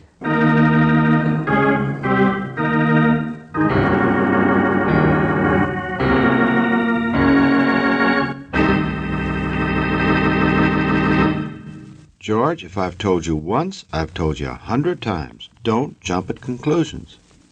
You tell me how a poor old blind guy goes around filling people full of lead. It just can't happen. Unless maybe he uses seeing eye bullets. Hey, that's all right.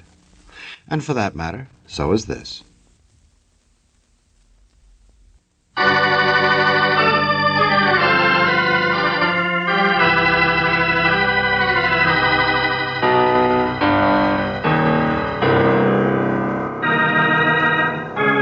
Say, before the shooting starts again, I think we should pause briefly for story identification, don't you? It seems that a self-styled cowboy named Rafe Disborough, who got himself fired from Monogram because he could only ride side saddle, hired Valentine to keep his beady brown eye on a doll named Daphne. He figures that only one eye will be necessary, as he will have to keep the other one peeled for a guy named Curly, a black-haired character who is very repulsive. On further investigation, Daphne turns out to be an up-to-date Annie Oakley, who's been knocking him dead at the Club Paris with her fur-lined six-shooter. However, some patron who doesn't like the cover charge takes it out on Daphne and starts shooting back, only he misses and plugs Curly.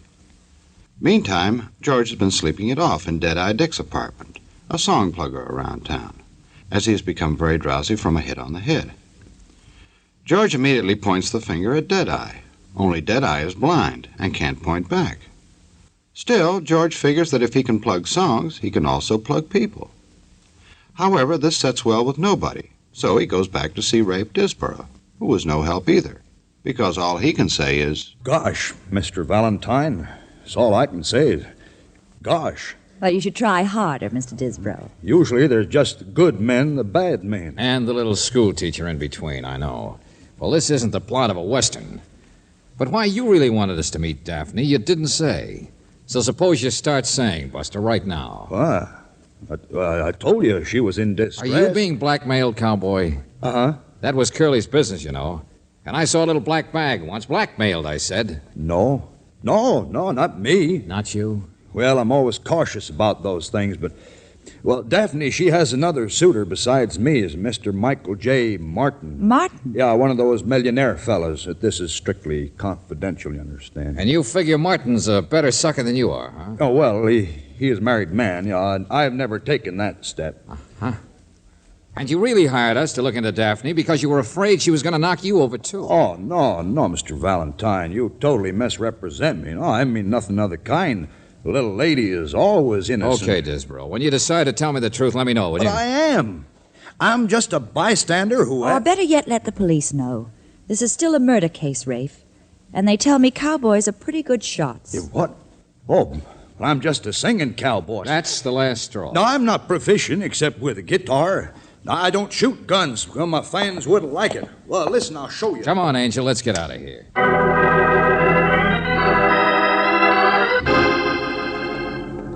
Here we are, George. Dressing room number 4, 3, 2... Sure. She's number 1 with a star on the door. In just a moment, please. I'm very sorry, but no one's allowed inside. Well, I'm sorry, too, Shorty, but we want to see... Miss Crockett isn't receiving any callers this evening. She hopes you understand. Well, now, that's real thoughtful of her. Just step to one side. You needn't raise your voice, but if I haven't made myself clear... Oh, George, just pick him up and throw him. And I really don't feel like arguing about Shorty, it. get out of the way. Oh, hello, Mr. Valentine. Goodbye. Oh, no, you don't. Stand still, sister. Well, I really got nothing to say. Come along, Mike. Okay, get out of my way. Shorty, wait a minute, you. Please don't be difficult, Mr. Valentine. Mac, Fred, Joe. Slow down, I said. Would you... Hey, oh, George. Let go, will you? Bye-bye, Mr. Valentine. Hey, will you... All right, Mac, Fred, Joe, she's gone. You can let go. Sure, don't get sore. Let me brush your coat. The boys, huh? Stage hands, that's all. Don't want to see you getting in trouble. Buster, I'm not the one who's going to be in trouble. Oh, yes, you are. Little guy's important, tough, too. The what? Little guy went with her, the Michael J. Martin. Martin? You mean that little shrimp was Martin? Lucky we saved you, huh? Lion hunter, you know. Toughest little guy in the world. Best marksman, too.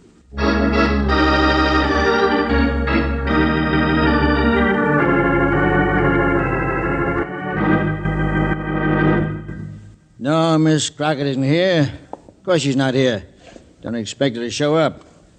I even had one of our own men tailing her, and Martin shook him off, too. All right, so she's not here. You said that, Lieutenant. Little schoolteacher type, caught in the middle. Martin's not much to look at, only 5 feet tall. $2 million you could look at. Maybe blackmail does make sense. I told you that a long time ago, but nothing else means sense. Why did Curly come out here? Why did he get killed? Oh, stop asking questions. All right, you want an answer? Curly was Daphne's husband. What? It's in the record. They used to be married. Sure. And now she was afraid of him. Sure. Does it tie together a cowboy, lion hunter, Annie Oakley? Does it tell which one of those marksmen put a bullet through a man's heart with one shot? Let's not leave out Seaver. All right, so he's tied in. He's a friend of Curly's, too. But let me tell you something. When we were at the Club Paris, who was playing the piano? Huh?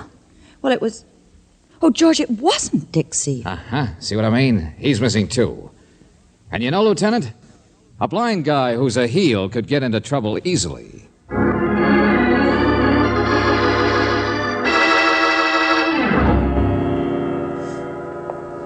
Now his heart's beating.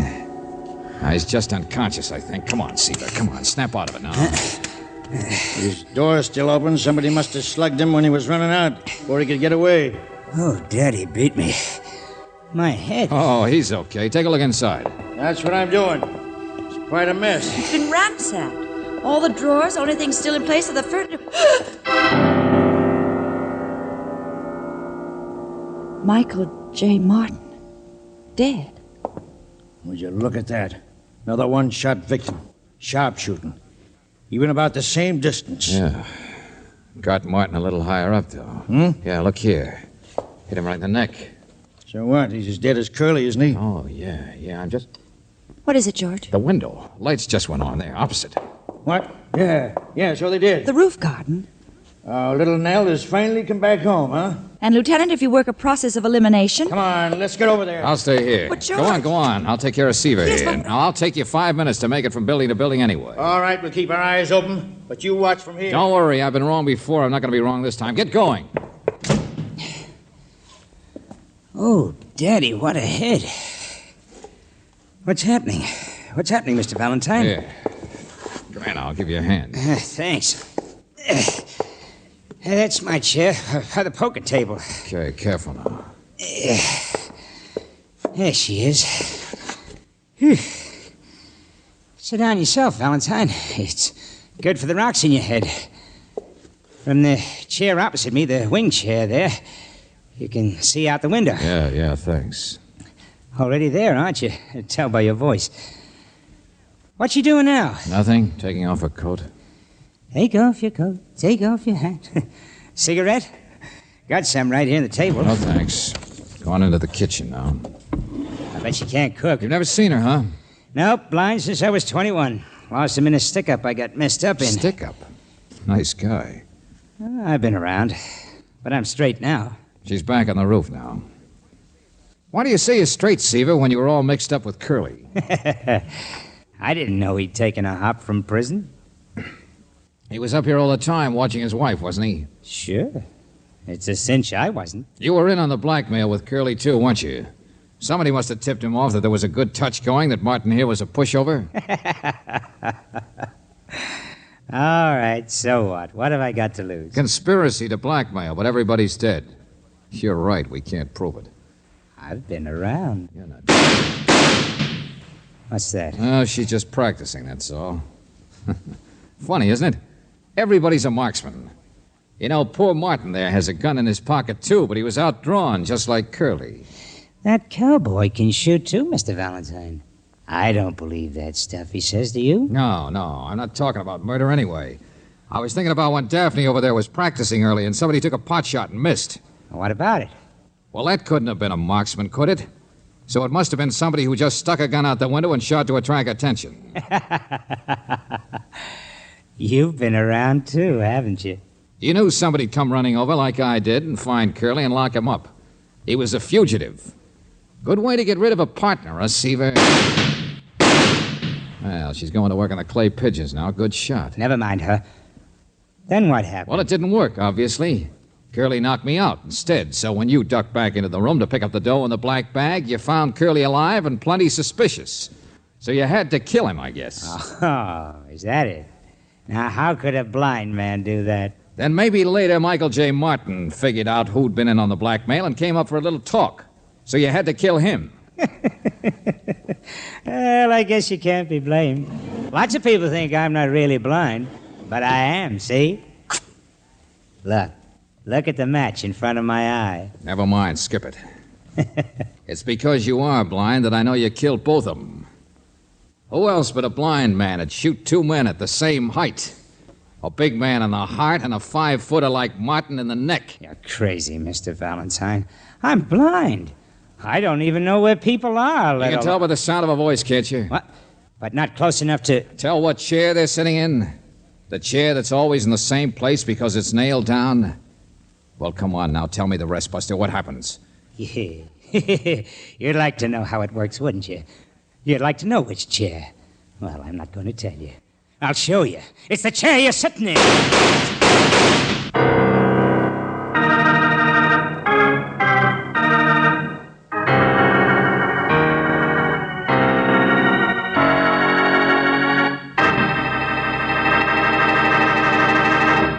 'Ain't I an old meanie, though? You know, a situation like this could set cliffhanging back 10 years, which might be a good idea. For that matter, so is this.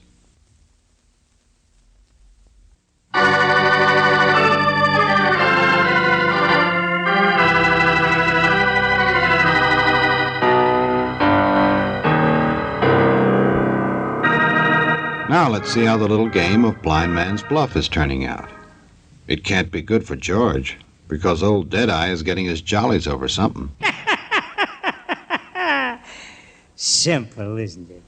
The blind man can fool them all. A little heavy on the downbeat, maybe. It won't look like a marksman this time. But the coroner won't care. I'll just move him out of the chair and... Valentine! Valentine, where are you? Where are you? Just where I was, Seaver. Huh? Standing by the side of this chair.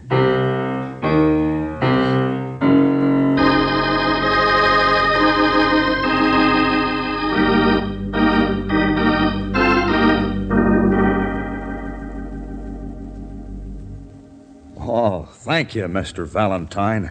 I can't tell you how grateful I am for apprehending that barman.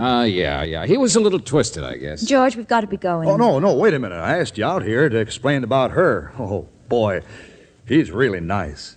She was afraid of her husband, she was, afraid of what he might be up to. And she wasn't really mixed up much with that rich man, Mr. Martin. Oh, we know, Rafe. You told us. She's a school teacher type. I hope you'll be very happy. Oh, I'm sure we will, Mr. Valentine. Well, this is the last reel, Angel. So look out for the cactus while we mount up and ride off into the sunset, leaving the little ranch house behind. Huh? Well, George, at this point, doesn't the hero usually kiss the girl? Oh, no, ma'am. Huh? He always kisses the horse. Oh.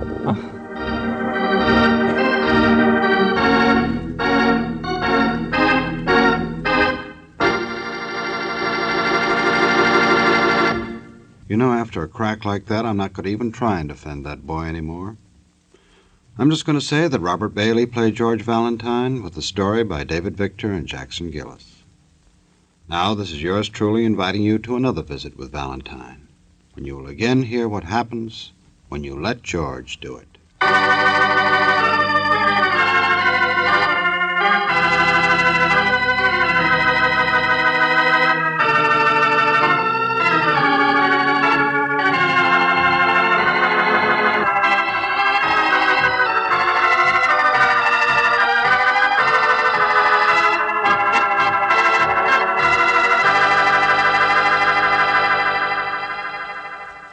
Going back 76 years, October 31st, 1949, Let George Do It, here on Classic Radio Theater with Wyatt Cox. Visit our webpage at classicradio.stream. You can find the link to that. You can also find the link to Professor Bees down in the show notes.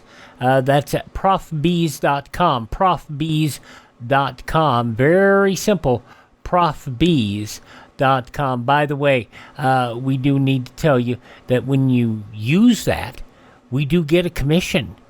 So if you click on that and you use my promo code Wyatt, we get a commission. That helps us keep the shows coming to you. So thanks for your support. Alrighty, on Classic Radio Theater with Wyatt Cox, we continue now with William Gargan as Barrie Craig, confidential investigator.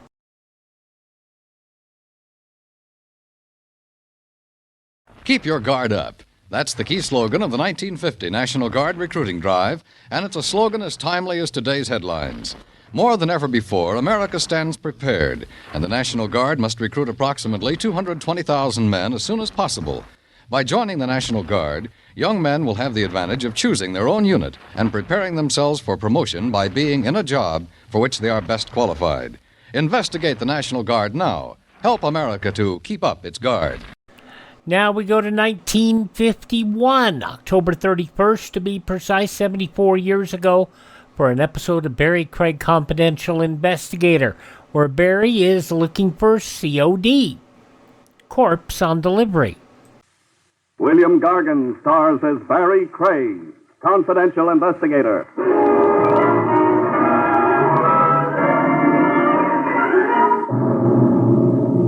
One thing about a corpse you can be sure, folks.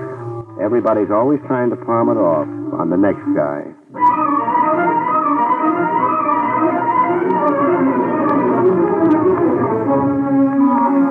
The National Broadcasting Company presents William Gargan in another transcribed drama of mystery and adventure with America's #1 detective, Barrie Craig, Confidential Investigator.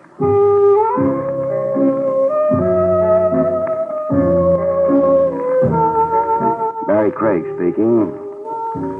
A wise man once said a good detective's brain is in his feet. I guess he meant footwork solves more crimes than brain work. Mister, my aching metatarsal. In my business, you rest your feet every chance you get. Any raised surface. Desk, table, the friendly lap. Off go your shoes, and up go your feet. On this occasion, I had my feet high off the floor in a tavern, downtown along Bail Bond Row, waiting for a bail bondsman named Soloway. Sam Soloway. We had a date set up. Soloway poured his troubles out to me on the telephone. A Rogues Gallery pinup boy, Joey Florio, had skipped, leaving Soloway holding the bag for bail bond money. A cash loss big enough to give any bondsman a heart failure. $50,000. My feet were asleep when Soloway finally showed. A sad-faced little guy who looked as if he'd like nothing better than a good cry. Mr. Craig? Soloway, pull up a chair. I kept you waiting. Through heartache, stardust, and melancholy baby. Huh? The shoot box over there. It's been crying for half an hour. You look mopey, Sam. Mopey? Somebody should have strangled me before I became a bail bondsman. Craig, you've got to catch me a rat. Joey Florio? Joey Florio. He jumped bail, yes, but he's still here in New York. What makes you so sure? One thing, the police have every exit covered. Also, on the grapevine, I was tipped off that Florio stuck around to wind up his business. Close his horse parlors, collects all the cash he can, like a man going away for a long time. Going where? Europe, somewhere. He's going to catch a plane for Europe. Just like that, huh? A fugitive racketeer under indictment breezes into an airport all smiles and climbs aboard a plane. Oh, he has nerve, Joey Florio. It took nerve to become a high muck-a-muck of the racket. Exactly what do you want of me, Sam? Catch Joey Florio. I'll give you 10% of the bond money you saved me.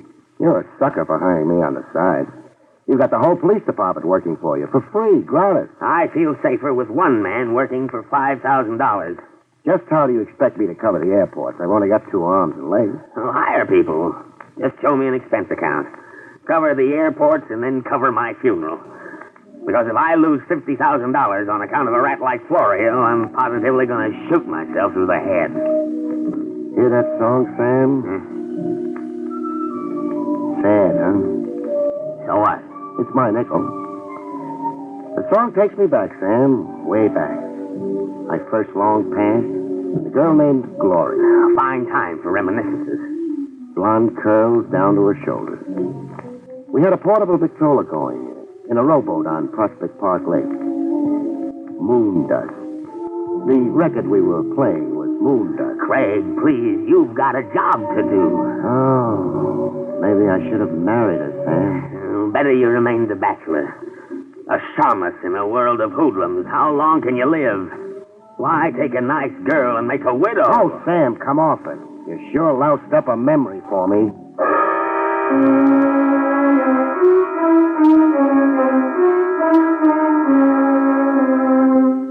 I covered the airports to keep Soloway, the bondsman, from attending his own funeral as threatened.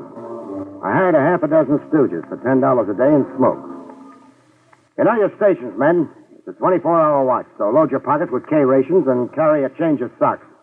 The guy who comes up with Florio gets a $200 bonus and my love.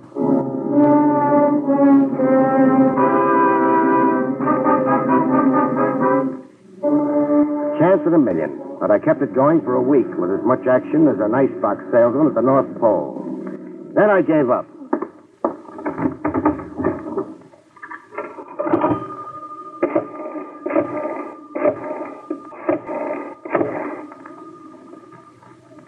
Soloway, this is Barrie Craig. That tip you got on Florio was a dud. I'm canceling out as of now. I'll send you bills. Coaxing's no good. Neither is throwing hysterics. Keep my men squatting in the airport any longer, and they'll start charging us rent. Goodbye now. I was through with Joey Florio's disappearance. That is, I thought I was through with it. I found out different exactly 2 hours after I'd crossed Soloway off my list of clients. The discovery began with me dragging up the ramshackle staircase in the Midtown fire trap I had an office in. I'd about negotiated the walk-up when a scream stopped me dead in my tracks. At the top of the landing, I got a look at the screamer. It was Polly, the old Polish cleaning lady, complete with mop and bucket, staring banjo-eyed at a corpse curled up at her feet. A corpse in a merchant marine getup. What I do? It took long minutes for Polly to find her voice. This man... This corpse. He come upstairs and knock at your door, Miss Craig. He knock once, twice. Then the other man... The killer. He sneak up behind me. And stabbed him. Which way did the knife go? Not down, not with me on the staircase. Up! He go up to the roof. Stick around, I'll be right back.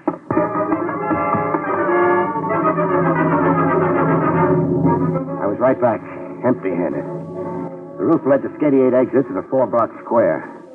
A perfect setup for a killer making his escape. I dragged the stiff into my office and then talked to Polly some more, getting nowhere.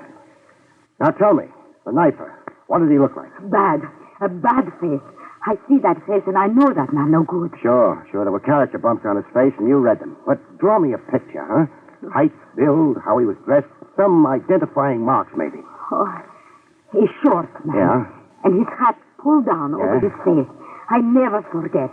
He stabbed the sailor, then he stabbed him again. And again, and then again, yeah. 4 separate wounds. I've counted them, but give me more description. He's short, man, and his hat over his eyes. I never forget. A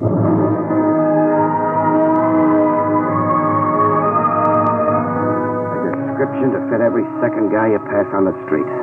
I shoot Polly, and before calling the police department and making a clam bake out of it, I checked the dead man's pockets. There was nothing in them. Nothing to identify him.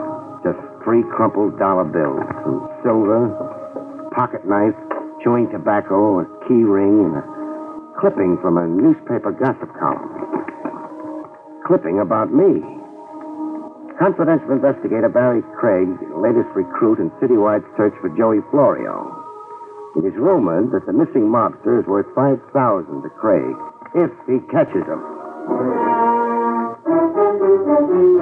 I was picking my brains over why an unidentified merchant seaman would come see me and get murdered doing it when the phone rang. Craig speaking. I got information for you about Joey Florio. That is, if you're interested. Who am I talking to? General Grant. What kind of a guy? Look, I like knowing who I'm talking to. Then you're not interested in what I have to say. All right, I'm interested. What about Florio? He's at the Freedom Hotel on the Bowery. Making out he's a bum. Whoever said he wasn't. Well, if you wish to get over there right away... Why right away? Florio's all set to move on to somewhere else. You really want him, it's gonna be right away. I see. Tell me now, General, sleeping up in that tomb on Riverside Drive like you've been, how'd you know I was interested in finding Joey Florio? It's been in the papers. I read it in the column. And why are you so interested in double-crossing Florio? For a cut in the 5 Gs you're going to collect? Oh? How will I know who to pay a cut to if you don't identify yourself? I'll be around to collect when you catch Florio. Better hop to it on a double. Florio's not going to sit around waiting for you. So long.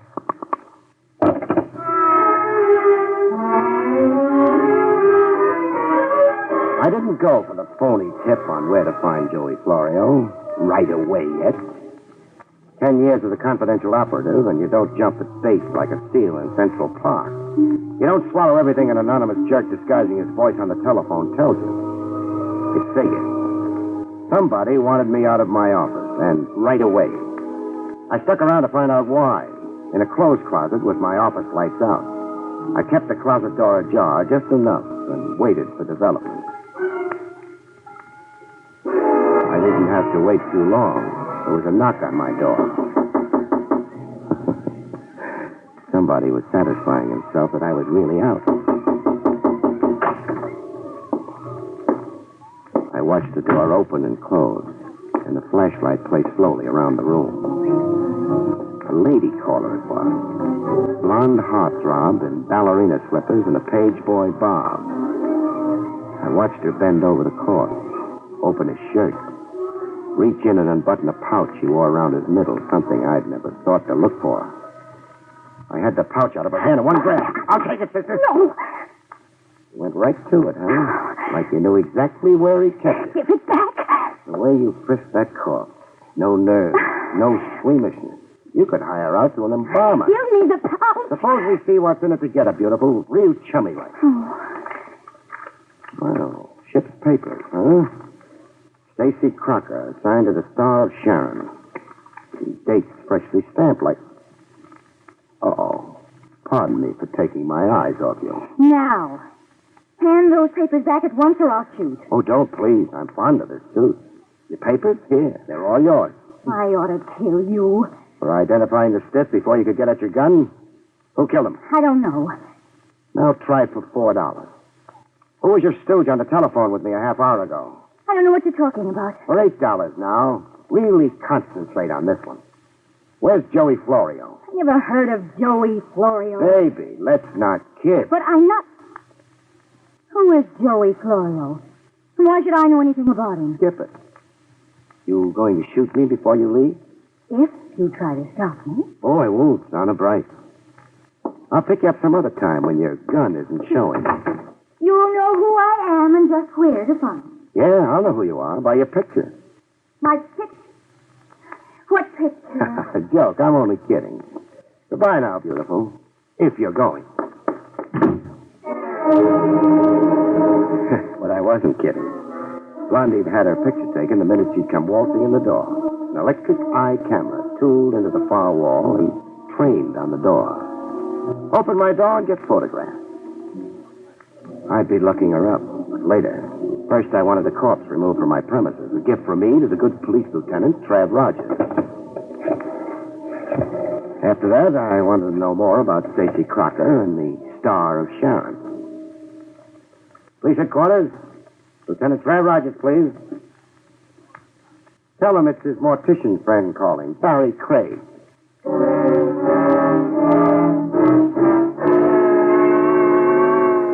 My interview later aboard the Star of Sharon, anchored off Pier 20, was short and sweet.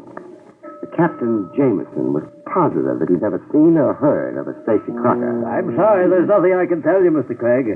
Nothing whatsoever.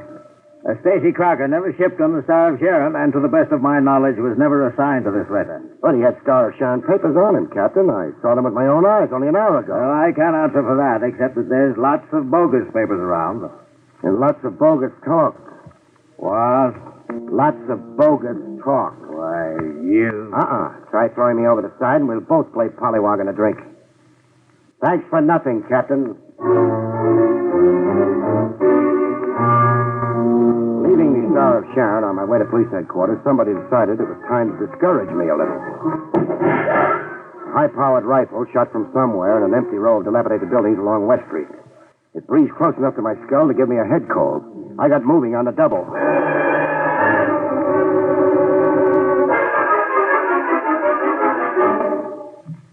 I had better look at police headquarters.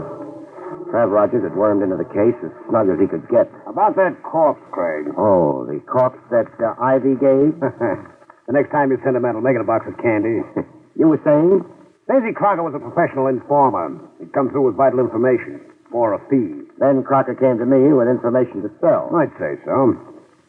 Got any idea who murdered him? No, not yet. You mean you're not telling? I mean I don't know. What about the girl, Trav? Does her picture match anything in police files? I suppose I'm a fool to tell you. Yes, it matches a picture filed with us when she applied for a nightclub hat checker's license. A nightclub hat checker's license? Why the skeptical look? She wore ballerina slippers. You know, capriccios. No heels, low to the floor. So? So I'm a little disillusioned. And a little crazy. I have a license application here. Her name is Myrna Wilson. The address she gave us is the Hotel Mohansick. What's your position in this case, Craig? The usual 100% cooperation with the department. I'm your boy, and I don't cost you a cent. Jolly civic of you. Who brought you into the case? Joey Florio's bail bondsman, Sam Soloway. I was to get 10% of the bond money if I beat the department to Florio. Does the murder of Stacy Crocker and this Myrna Wilson have to do with Joey Florio? If I said yes, I'd only be guessing. Well, I'll have to tear myself away now. Keep in touch, Barrie. Let's not compete. Sure, I'll keep in touch. Any corpse I meet, you get first introduction. Oh, Trav. Yes, Craig. The Star of Sharon. When does she sail? Midnight tonight. I suggest you search her from stem to stern, just in case the disappeared Joey Florio does tie in with the murder of Crocker. And just in case Florio picks the Star of Sharon as his way out. We have searched the Star of Sharon. While you had your feet up on my desk and ordered my office around, I had 20 men go over every inch of the Star of Sharon. Ah, clever man. I'm going to tell a taxpayer about you.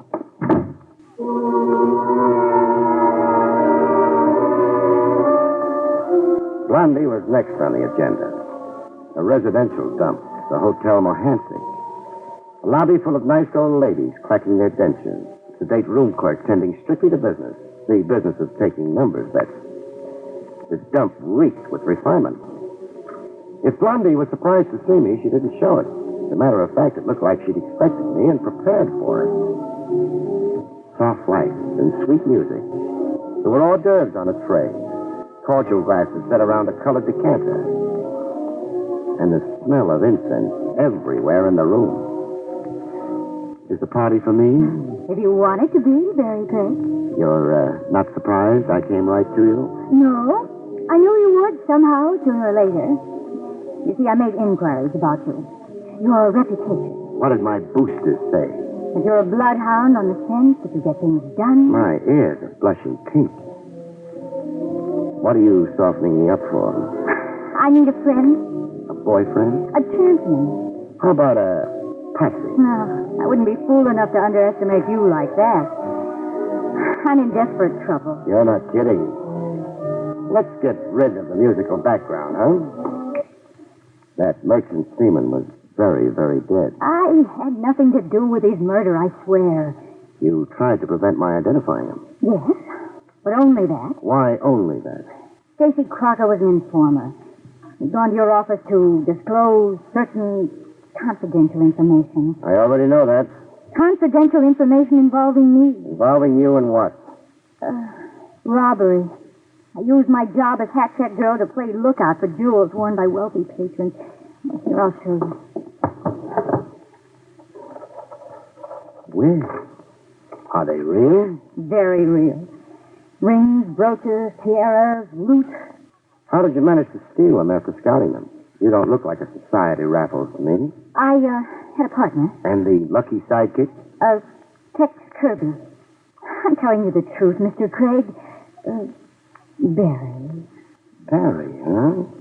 We're really getting cozy now. But let's hear Kirby's version of it.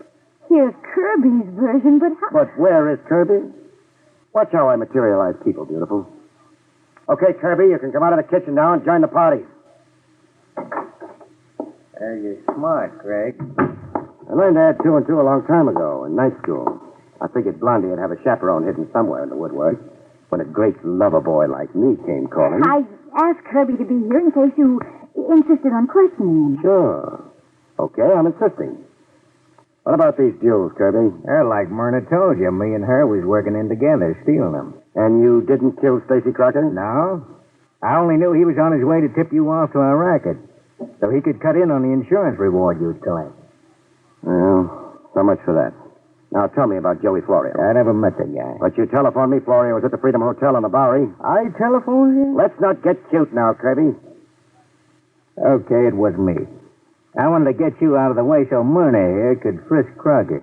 How'd you know Crocker was in my office at all? And in the defunct state he was in? I tailed him to your place. I was downstairs waiting when a cleaning lady came running out into the street to tell the whole neighborhood that somebody'd shoved a knife in a merchant sailor upstairs. Smart boy, Kirby. You got all your answers worked out. Well, it's the truth. You cooked up a cute story, you two, but it's as phony as Blondie's eyelashes. Are you always so cynical, Mr. Craig? No, I believe everything I hear, but only on the 8th day of the week. Nice try, kids. I hope Joey Florio appreciates what you both tried to do for him. Florio, but we've told you repeatedly... Myrna. I told you there was no use coming clean with Craig. Clean as last winter's unwashed socks. Do I walk out of here standing up, or do you two connivers have other plans for me? Maybe I have got other plans. Then for safety's sake, maybe I'd better take certain precautions. Bring him to, beautiful. Murder in Kirby's big try and big lie on behalf of Joey Florio was as easy to read as the ABC on a kindergarten blackboard. They'd outsmarted themselves the way phonies always do. I'd been fed a melancholy lie in a room lousy with monograms. Monograms on the sofa pillow, on the tablecloth, even on the silk lounging pajamas Blondie's been wearing. The monogram? JF. JF for Joey Florio. It all boiled down to one simple truth. I didn't have to be the seventh son of a gypsy to figure it out. Florio planned to leave justice, Holloway the bondsman, and the USA behind him. Not by plane, but on the Star of Sharon.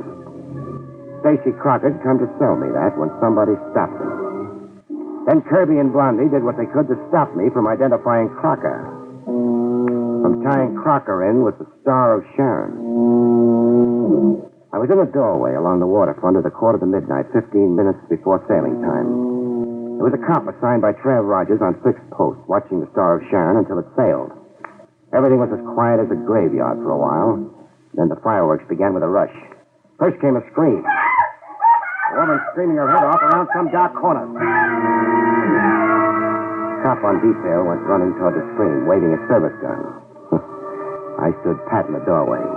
It was a decoy trick. It had whiskers on it. If it wasn't, even a woman getting herself murdered somewhere couldn't get me away from the Star of Sharon.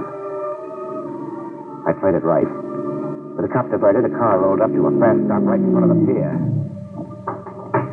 I watched the guy jump out and the car shoot away. I didn't have to guess who. Bail jumper Joey Florio, catching a freighter at the last minute.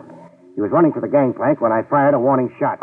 Lower, stop or you're out! Florio stopped cold and I went across to get him. Somebody had other plans for Florio. Somebody with a stuttering typewriter.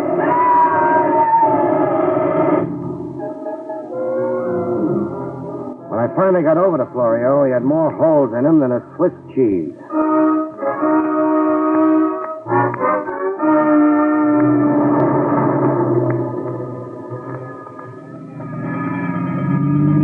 The police took over. The last I saw of Lieutenant Rogers, he was hitching a ride on the morgue wagon.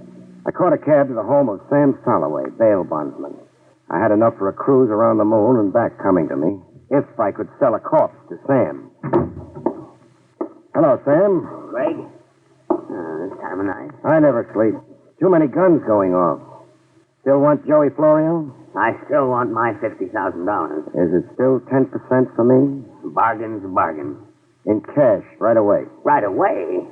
Well, Craig, it's after midnight. I know you keep that much cash on you. Guys get themselves in trouble with the law at all hours. I've seen you come running to post cash bond in the middle of the night. Craig, you're a regular fox. All right, cash. Here. $50 $100 bills. Now, where have you got Joey Florio? I turned him over to the morgue wagon. The morgue wagon? Florio was machine gunned to death less than an hour ago. Florio was murdered? Yeah. But he isn't worth crying over, Sam, so dry your tears. But she's worth crying over, Sam. She? That girl in the picture on your desk. Who is she? My daughter, Hannah. Hannah? I know her as a hat check girl calling herself Myrna Wilson. You didn't really expect to get away with it, did you, Sam? No, I guess not. All I wanted to do was see Joey Florio dead. And you sure did that. I didn't have to be too bright to know that you had some hidden motive in bailing out a bad risk like Joey Florio. I wanted him out of jail, in the open, where I could kill him. So you hired me to lead you to him, before he either got away or the police steal him off from your vengeance. Then you followed me around while I looked for Florio. Yes. He turned my daughter's head. He dishonored me. I wanted to kill him myself. I'm sorry, Sam. Sorry you were fool enough to take the law in your own hands. You want your $5,000 back? Keep it, Craig. You earned it. You're a good investigator. The trouble you're in, you'll need it, Sam. So I'm giving it back. That much money, I get fat and lazy. Besides, I didn't really earn it. As it turned out, I didn't catch up with Florio. Get your hat, Sam. On our way to police headquarters, we'll hire you a good lawyer. Maybe it won't go too hard on you for exterminating a rat.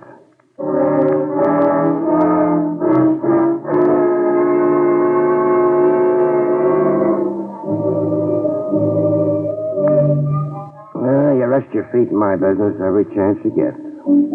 Any raised surface handy. Off go your shoes and off go your feet. You drowse off, wondering about things. Things like the bittersweet memories of an old song can stir up. A golden girl named Gloria in a portable Victrola in a park rowboat. You wonder about the crazy anger that changes a sad-faced little bondsman into a murderer. Holloway. Poor, sad-faced Holloway. How will it go with him in court, you wonder? And you worry. You worry. Good night, folks. See you next week.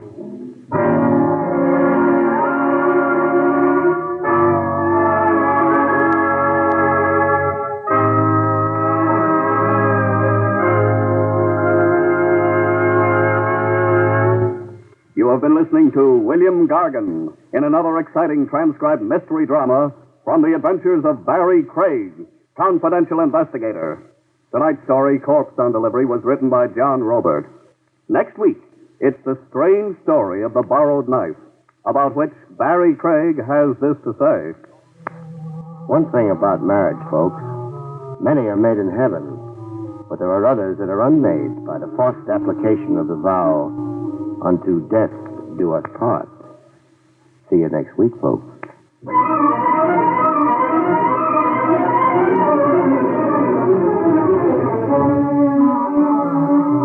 Featured in the role of Myrna was Amzie Strickland. Barrie Craig, starring William Gargan, was under the direction of Hyman Brown. Don Parlow speaking. And that is from 74 years ago, October 31st, 1954, Barrie Craig, confidential investigator. Up next, we'll see what's going on with David and Claudia. And it may be a Friday here, but there, it's a beautiful Sunday.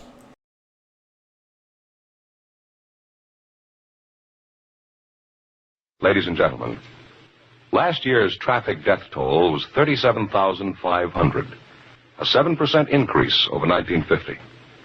The National Safety Council believes that the best way to promote safety on the road is for each of us to know and obey traffic laws, to read and heed traffic signs. So be careful. The life you save may be your own. Now let's head to New York, see what's going on with Claudia in this episode of the program. From 78 years ago today, October 31st, 1947. Your Coca-Cola bottler presents Claudia.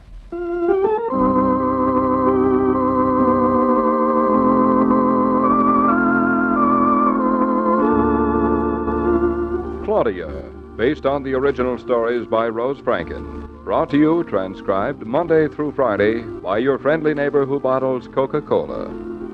Relax, and while you're listening, refresh yourself. Have a Coke.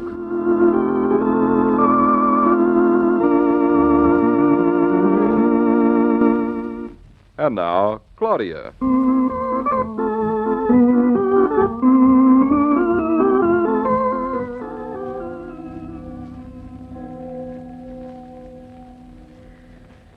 Sunday morning, darling. Awake? Mm-hmm. Are you? Yep. Sleep well? Wonderfully. Did you? Mm-hmm. Hear the church bells? Been listening to them. One of the better sounds left in the world. You know, I never used to like Sundays before I found you. I didn't either. Unless you play golf or something, I think you have to have someone you love very much to really enjoy Sundays. I think you have something there. Must be a very sad, long day for some people. But for others, darling, it's a very short, glad day. Like us. Mm-hmm. Even taking a walk after lunch and feeding the pigeons is fun. Or watching the boats go by on the river. Yeah. There's only one thing about Sunday I don't like. What? Breakfast. Since when don't you like breakfast? As far as I can judge, you look forward to it all night long. It's only because I'm hungry. Sundays, I'm also lazy. The combination raises a most awful conflict. Well, why didn't you say so? Now, you mean that you don't want to get up and fix it, that it? That's what I mean. Well, ring for the maid. Oh, I don't know. I don't like to disturb her on Sunday morning. She likes to stay in bed late, too. Oh, you spoil her. But it's high time she was up. I'll ring for her. Yes, I'm coming, Mr. Norton. What do you all have for breakfast this morning? Silly. Well, Cleopatra, your name is Cleopatra, isn't it? I'll have coffee, toast, cereal, bacon, eggs, and omelet, please. Oh, omelet is eggs, you dope. Cleopatra, I'll just have coffee, toast, and cereal. Yes, Miss Norton, coming right up. David, where are you going? To fix breakfast. Make up your mind. I'm the new maid. Come back here, you idiot. Now, you lie still and act like a lady of luxury. You shall have a tray brought to you in bed, madame. Don't you dare. David, will you please stop all this Darling, I'm not that sort of lady. I wouldn't know what to do with breakfast in bed. Well, you'll find out. You'll find out. Claudia. What? You left the top off of the toothpaste again. I did? Oh, don't say so. Oh, yes, I do say so. Darling, please come back. I forgive you. For what? For leaving the top off the toothpaste. Hey, now, wait a minute. Listen, I mean it. You stay in bed, and I'll bring breakfast in bed to you. Now, you fix mine every morning. Why shouldn't I fix yours on Sunday? Because you work hard all week. You deserve a rest on Sundays. Aren't we unselfish, though? Now, don't try to pull the wool over my eyes. You're not unselfish. You just think I can't do it. That's all. Yes, dear. That's just what I think. Just the same as you think I can't drive a car. I'll jump in the shower and have it ready in a jiffy. You're going to fix my breakfast in the shower? Don't you do it. I'll be finished with breakfast by the time you get back here. The strain of waiting is going to be dreadful. So you'll be surprised. I hope so. Hey, Claudia! What? Nothing. Now, where the deuce is... Hey, Claudia! Yes, what is it? Oh, never mind. What is the matter with you? Claudia! Where in the blazes do you hide the coffee? I don't hide it. It's right where it always is. Where? On the first shelf. How much water do I put in? I thought you knew. Oh, all right. I'll fill the whole darn pot. Lovely coffee. Claudia! Where's the sugar? Next to the coffee. But I can't find the coffee. Don't get upset, dear. I'll be there in a minute. Hey, Claudia! There's no cream in the icebox. Didn't you know the car leaves it in front of the back door every morning? No. Claudia! What? There is only 1 quart of milk here. I used the top of the bottle for cream. I have been robbed. It's done in the best of families. Claudia! Yeah? Where's the sharp knife? Are you that desperate? Don't act so smug. I want to cut the bread. The bread comes already sliced. No. Well, then there's nothing more to do. Yes, there is. You can set the table. Where are the dishes you used for breakfast? In the parlor underneath the sofa. Why, did you move them? I thought you kept them on the piano. Oh, no. Now, come on out of my kitchen. Now, scat. Well, wasn't I help? Big help? Yes, wonderful. A wonderful help. You've got enough water on to heat a bath. Run, read the paper, and I'll call you when everything's ready. I'd rather sit here and make eyes at you. Home on the range. Must I put up with this on a Sunday, too? Get off my stove, David. Hey, what'd you do with the coffee? I mislaid it. Well, find it, or we won't have any breakfast. Ooh, there it is, right in front of your nose. What nose? There are only 2 noses in this room. You can see it's not front and mine. Oh, dear, where is it? Oh, there it is. There's the sugar and there's the orange squeezer, and here's everything right in front You're of you. quite a competent little devil. Did you know that? Of course I knew it. This is a nice marriage. It was before you started all this singing. Oh, David, look. There are 3 noses in this room. Look. Our little mouse. As I live and breathe, if it isn't my old friend and colleague Goliath. Come in, my boy. No, it isn't, David. That isn't Goliath. It's not as big as Goliath. It's a little Sunday mouse. Oh, a church mouse. Here, pussy. Well, don't call him pussy. Now see what you've done. You've scared him out of his wits. Oh.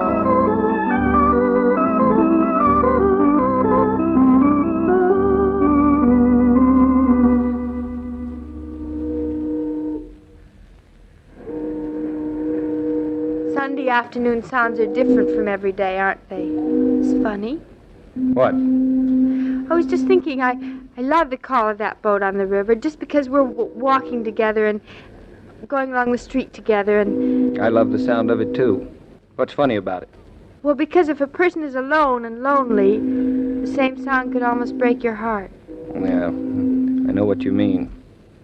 I remember the times in my life when a foghorn or a train whistle or even the sight of a lighted window looking down on a dark street made me sick with loneliness. When, David? Well, when my father died, for one thing. You hardly remember your mother, do you? Just barely. Funny, it's just the same with me, only turned round. Papa died when I was very young, and that brought Mom and me so close. You must have been close to your father, weren't you? You bet I was. Darling, would you... could we stop in and see Mama for a minute on the way home? Sure. I was just going to ask if you didn't want to. You were? Look here, we're right in front of a florist. Let's stop in and buy her some roses. Oh, no, don't let's. But Mother loves flowers. Yeah, but she'll think we were feeling sorry for her or something. Look, I have a much better idea. There's a little stationery store next door. See, it's open on Sunday, now, too. what would Mother want with stationery? Don't you know you can buy anything in a stationery store? It's like a drugstore. I bet they don't even sell stationery. What are you going to get? Oh, just presents. What kind of presents? Oh, nothing. Everything. You know, lots of bits of silly little things wrapped up in lots of pieces of paper and string and... Well, all right. Come on.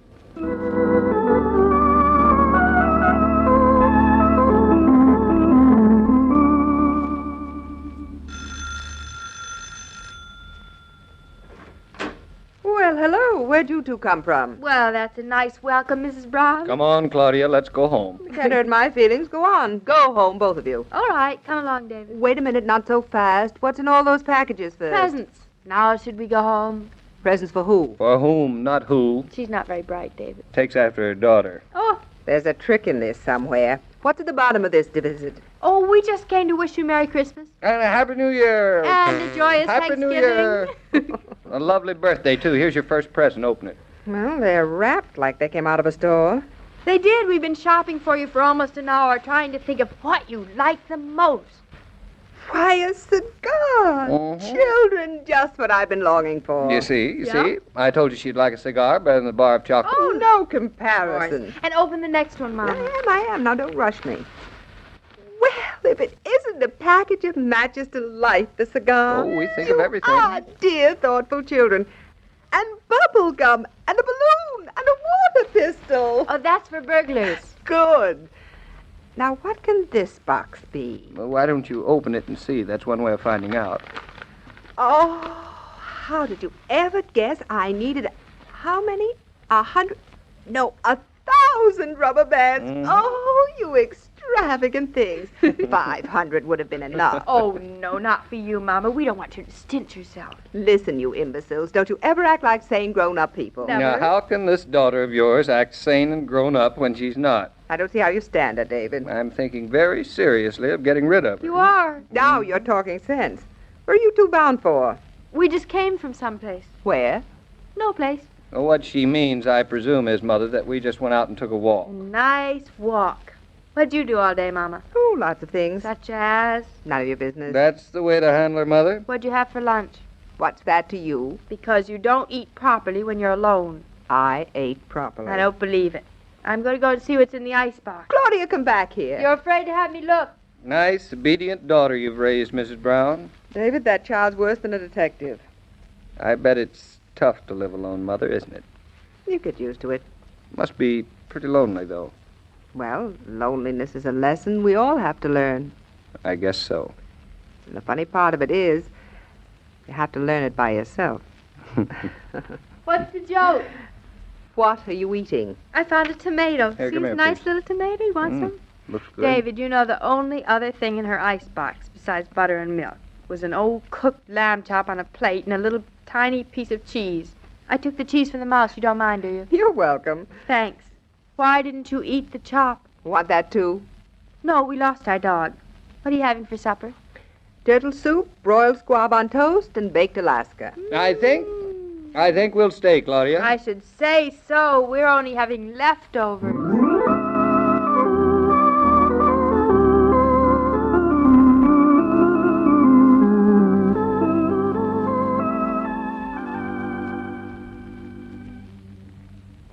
David, Yes, dear? you asleep? No. You're lying so quietly. So are you. I was thinking about what a beautiful day it was. I was, too. Really? Mm-hmm. We didn't do anything except take a walk and have supper with Mama. No, I don't think she'd have eaten a morsel if you hadn't brought things in from the delicatessen. It was darling of you to suggest staying, David. Oh, I enjoyed it. I always enjoy it. Besides, I was just paying off a little debt of gratitude What do you mean? For what? to Mama for having you as a daughter. You know, it has the same sort of holy quality as a church bell, hasn't it, David? Yes, it has. I guess it's striking 12. The end of a perfect day. David, Yes, dear. would you think I was very silly if I paid a little debt of gratitude, too? No, dear. Then, thank you, God, for everything.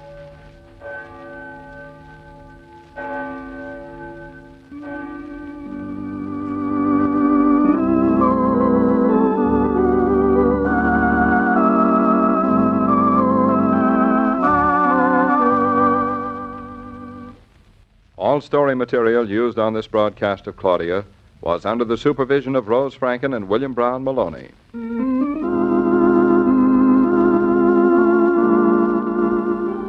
When you're shopping, it's always a pleasant surprise to meet up with a friend, isn't it? That's a good time to share the pause that refreshes with ice-cold Coca-Cola from the familiar red cooler. It's natural and easy to pause there and go on your way refreshed.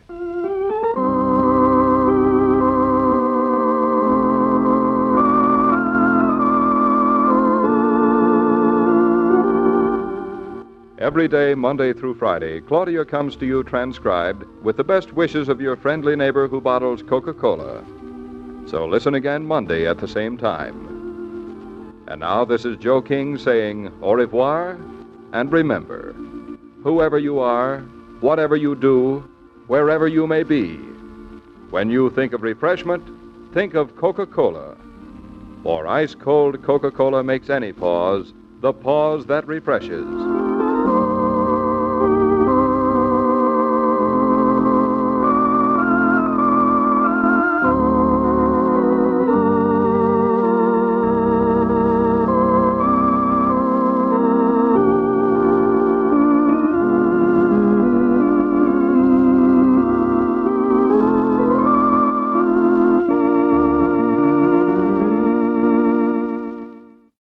There you have it from 78 years ago, October 31st, 1947.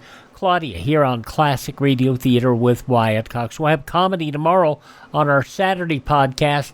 Robert Young, Father Knows Best, and The Necktie. You Bet Your Life starring Groucho Marx, and The Secret Word of Tree. George and Gracie, and Bill Goodwin borrows Gracie because he needs a wife. Couldn't he have borrowed better? And George and the Great Gildersleeve from 1956, The Jolly Boys' Haunted House Adventure, and we'll wrap it all up with an episode of Lum and Abner. Thanks for being with us. We'll see you on Saturday for more Classic Radio Theater. I'm Wyatt Cox.